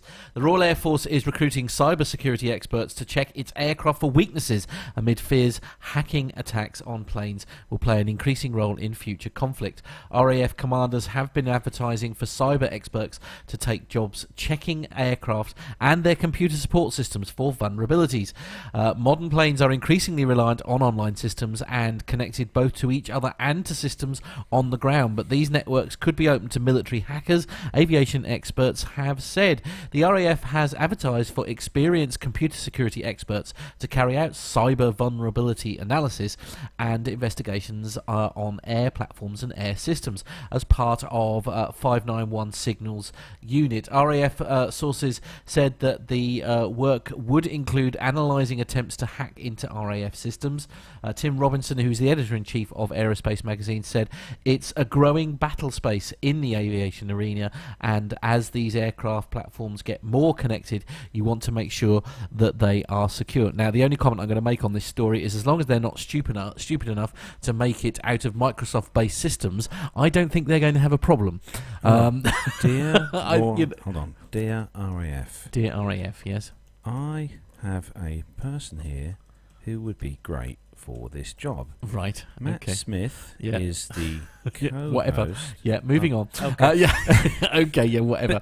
I think you should apply for this, Matt. I mean, surely these systems are written in sort of, virtually at the binary level. Surely they're not buying off-the-shelf, like, sort of Windows or even Mac. I mean, Mac God, is... blimey, heaven forbid they should choose a Mac-related... yeah, BA. It's probably all Unix code, you know? It's probably Unix or Linux, isn't it? But this is it. This is it. But surely... Yes, yeah. I can't see... I don't know. I can't see... Really? Apply for it. Is that a genuine concern? Is that they think that there might actually be... Well, no, fighter jets and stuff like the F-22, F-35s, and even the Eurofighter Typhoon. They're all very, very, computer reliant, technical aircraft. Yes, I know. And but I suppose it's going to be based on a platform that unless you're in the aviation industry, I don't know. Anyway.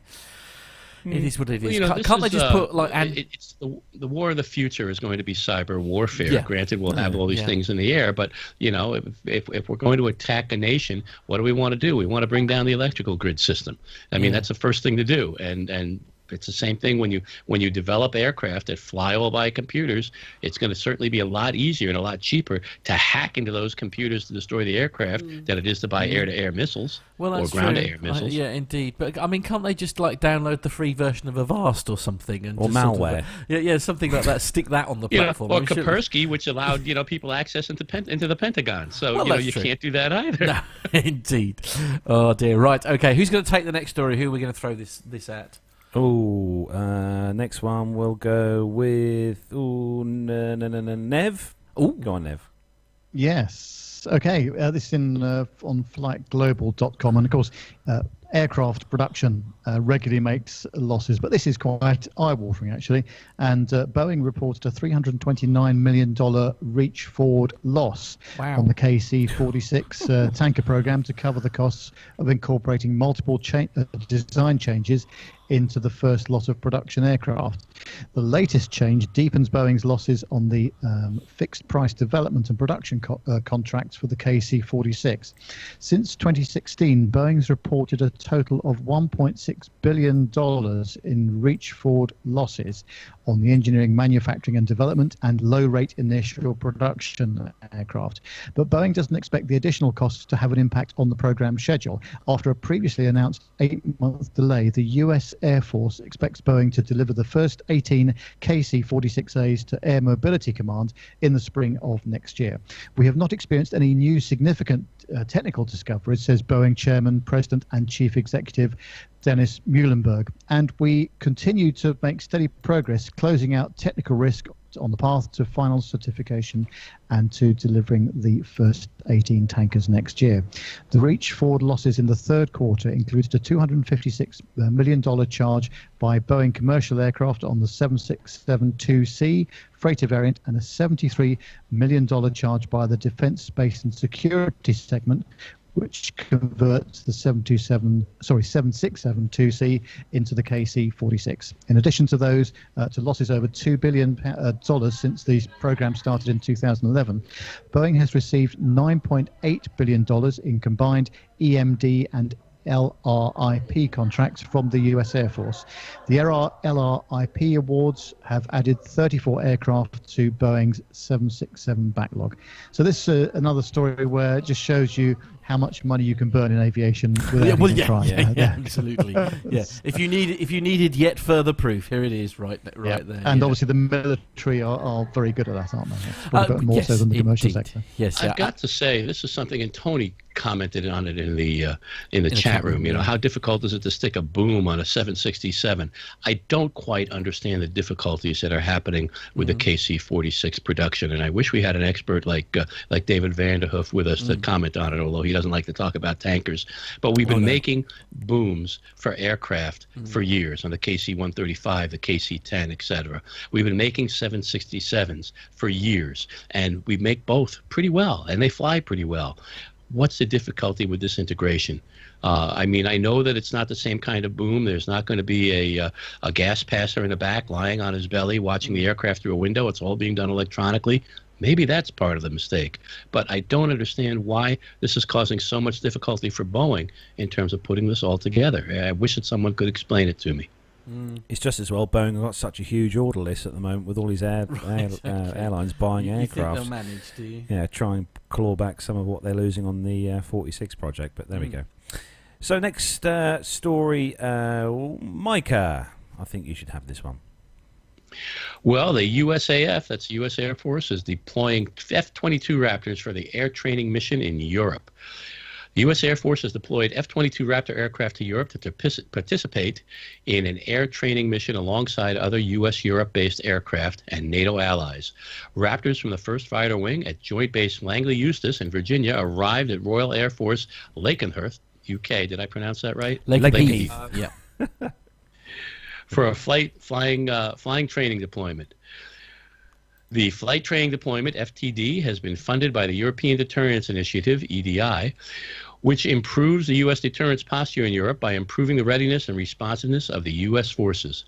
EDI will provide close to $1 billion in funding to the USAF for increased intelligence, surveillance, and reconnaissance processing, continued support of missions such as NATO air policing and theater security packages, enhanced prepositioning of contingency air operations equipment, improvements to airfield infrastructure, and prepositioning of air operations equipment and enablers in NATO ally countries. The U.S. Air Force Europe, Air Force's Africa Commander General Todd D. Walters said, the deployment of 5th-generation combat aircraft to the European Area of Responsibility, AOR, is a concrete example of how the U.S. is engaged, postured, and ready with credible force to assure, deter, and defend in an increasing complex security environment. There's simply no substitute for our forward presence here in Europe. The latest deployment marks a 3rd European deployment of Raptors. 6 F-22s and 150 airmen will participate in the RAF exercise Eastern Zephyr to conduct realistic training in a joint environment and bolster capabilities with NATO allies. Additionally, airmen and F-22 aircraft have forward deployed from the UK to Germany and Poland to demonstrate their ability to quickly respond and reassure allies and partners. It's very kind of you to donate these aircraft to us, Micah. We need all the help we can get. For just $1 billion. It's a nice donation. Yeah, we'll have a couple. All part of the fun. I know. But you know what the good news is? Maybe you guys will be able to spot some F-22s over there. Well, true. True, that is true. Yeah. They're so awesome. Oh, are they? Beautiful, aren't they? Yeah. Love the F-22. Don't tell me we saw them in fly. Pittsburgh. I was going to say they saw them at Pittsburgh. They don't fly into your airport, do they, Jen? I have not seen any, no. Oh, okay. Sadly. But they have flown into the cargo airport. Yeah. Tony's asking, can we keep them? Can we have them on extended Hey, Mom, loan? it followed me home. Can I keep it? Yeah, can I keep one, please? Yeah, absolutely. Oh dear. So that is where we will bring the military segment to a close. Hopefully Nev has still got at least 10% battery left on his computer. Nev? Yeah, I've gone into mega power saving mode here, and I've managed to squeeze out another 5%. So we've got 50%. So it's not as bad as we thought. Well, I don't think we should be don't think we should be too confident. I think we should sort of start wrapping up. There is one thing we do want to talk about very quickly, if that's before we finish, and that is Pip. Obviously, we desperately need to talk to you about how goes your time in the sim, because obviously you're essentially learning a new craft, aren't you? How's it all going for the day job? How's it going? Yes, the new craft is witchcraft, as it turns out. Right. It's bamboozling stuff. No, it's all right. Coming towards the end now. I just did the check ride yesterday. I was telling Jen about it earlier, and all went swimmingly, roughly. No, it was okay. So just got 3 sim sessions left. We've got one this afternoon. Oh, he's just... Isn't that typical? Isn't that typical? He's just dropped off again. He's still there, Pip. Oh, dear. Oh, no, here he comes. There he is. He's back. Hello. Am I here? You are. So yes. Pip, you were saying you've got 3 sim sessions left. Yeah, sorry about our crappy internet. 3 sim sessions left. One this afternoon, which is a new thing. It's jet upset and recovery training. And then we've got 2 sessions for our... special airports training, which is a regular thing we do. But all in all, it's okay. I must admit, I'm still in 2 minds about the new jet. Some bits I very much like, and some bits I very much do not like. I mean, how do you? I mean, have you had a flight in one yet? Not necessarily behind the controls, but have you been out sort of? Have you actually? Well, I did fly as a passenger on one actually a couple of years back. But no, not recently. I won't get to actually fly the aircraft itself until towards the end of November. Right. But I mean, based on that, I mean, how did it feel in comparison to the Hawker? I mean, as a passenger, I mean. Oh, it's very comfortable. I mean, it's smaller in the cabin, but it's comfortable. It's got a few nicer things. It's obviously got Wi-Fi. It's got proper AC outlets in all of the seats, which is one of the drawbacks for the Hawker. It only had a couple in the whole aircraft. It's got the nice coffee machine. So, the passengers like it. It's very popular, and we've managed to I suppose one of the most important questions that I expect Jen is incredibly worried about yes. is does this aircraft come with its own air stairs? It does. It has its own stairs. Does it? Yeah, they do. I mean, I'm a big fan of the stairs truck, which you wouldn't need. Maybe a stairs golf cart. Stairs golf. Yeah. Ooh. Okay. There we go. I'll have to see if I can get you one. Excellent. Tony it's okay. Sorry, Micah, go on. Tony had asked a question in the chat room earlier.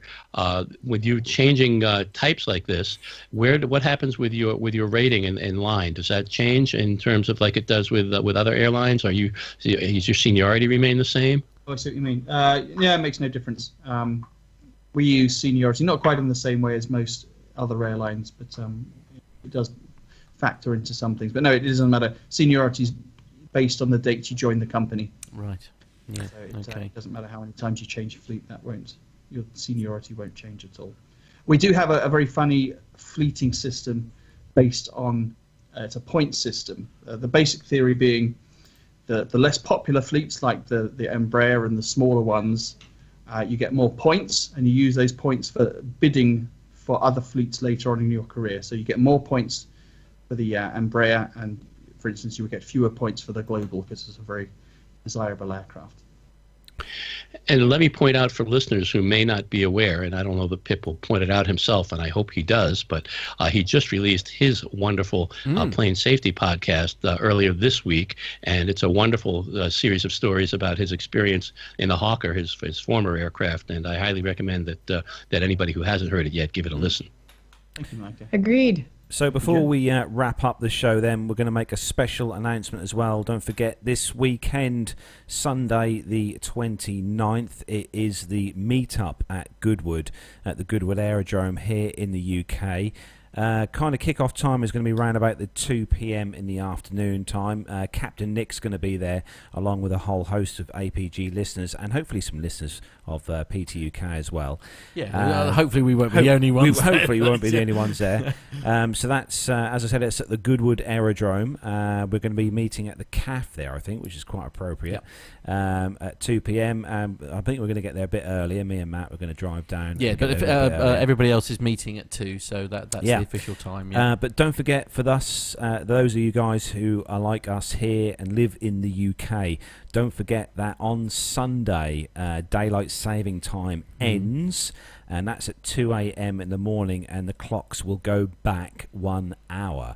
So don't forget to put your clocks back an hour, and Absolutely. we're gonna hopefully have a really good day on Sunday at Goodwood, and hopefully get to meet some of you, the UK listeners, who perhaps haven't met us at the air shows. So give your podcast one last plug, please, sir, Mr. Pip. Planesafetypodcast.com. Excellent. Thanks for that. Yes, so it is www.planesafetypodcast.com. Episode number 45 is the current episode, and it's labelled Farewell to the Hawker. It is a lovely picture as well, actually, with the mountains in the background that he's included there. Is that in this episode we're saying a fond farewell to the Hawker 800 and taking a trip down memory lane as I recount some of the stories from the last 8 years on this great aeroplane. So yeah, very much recommended as a listen. If you want to hopefully you're already aware of us, because obviously you are listening to this, but obviously our website is www.planetalkinguk.com. It is where you can buy our fabulous t-shirts if you want to get your hands on a very nice, good quality Fruit of the Loom t-shirt with the embroidered PTUK logo, and then you've got a screen print on the back with actually what I might do, I might put some of those in the old TriStar van and bring with us on Sunday. Oh, I think so. Yeah, you never know. Yeah, in case anyone wants to grab yourself a t-shirt on Sunday, we'll bring some of those down with us as well. Matt? Yes. What's the only thing better than the Plane Talking UK podcast and Plane Safety podcast? Do you know? Now, I'm going to tell you, it's a wonderful blog called Tales from the Terminal. I've heard rumours about this. I've heard rumours that is the ultimate in reading. Yes, Come on, Jen. Ultimate in silliness in print. And you can find that at talesfromtheterminal.com. Well, that's very good. I like that. And, so it is.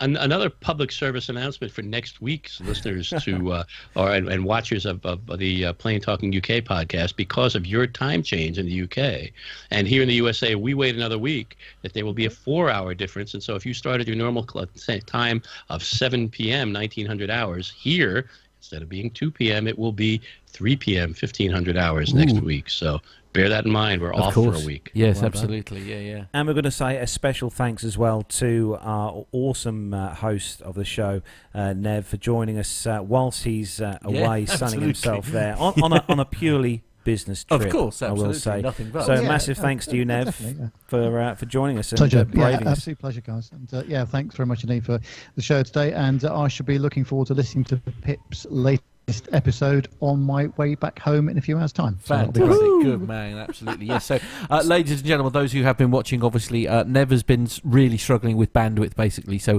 apologies. Although the sound's not been too bad, it's been sort of cutting out here in places. Apologies for the video quality from Nev's end, but it was better. There's nothing we could do. We tried everything, we really did. It's definitely not Nev's equipment. No, indeed. Right, good. Okay, purely bandwidth. Social media feeds for us here, it's at Plane Talking UK if you're on Twitter, and it's facebook.com/Plane Talking UK. Get in touch with the show, please, via email. We love audio and video, and just email us with stories to tell, and we'll read them out on the show. It is podcast@planetalkinguk.com. Carlos, it's time to wrap up. So that is where we're going to bring episode number 188. Wow, we are like literally 12 away from the big 200, aren't we? This is so scary. It is scary. Is everything still in place for episode 200? Very much so, with bells on. Very much so, with bells on. Yeah. Are there still places available? If there's one place left. There is one yes, place. One is there? place left. So get one space is left. So if you are coming on your own.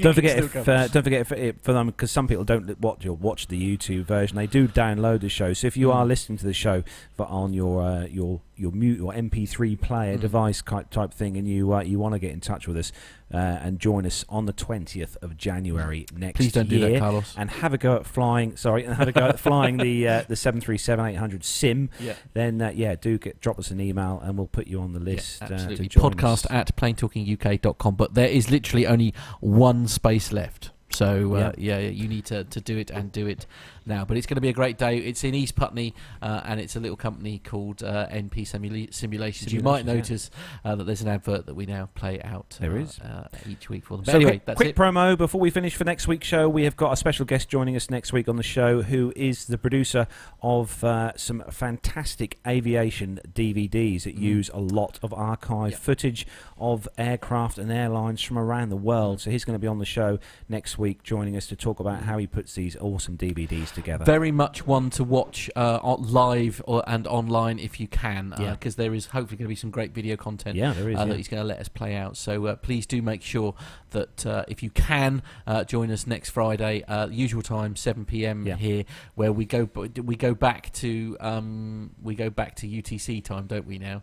Something like that's that, right. yeah. We go back to UCT or UTC or whatever the heck it is, Greenwich Mean Time. So for everyone who's joined us in the chat room, massive thanks to everyone tonight for joining us in the chat room and giving us some entertainment with the They've discussions definitely been entertaining going on. us today. Yeah, and for any of those who are going to be at Goodwood on Sunday, we'll see you there. Yeah, absolutely. So that's it then. Take care, everyone. Have a fantastic weekend with whatever you're doing. Stay safe, fly safe, and we'll see and speak to you all again next Friday. From all of us here in the studio and online across the world, it is time to say goodbye. Goodbye, everyone. Bye, goodbye. everyone. See ya. Bye. Bye. Bye.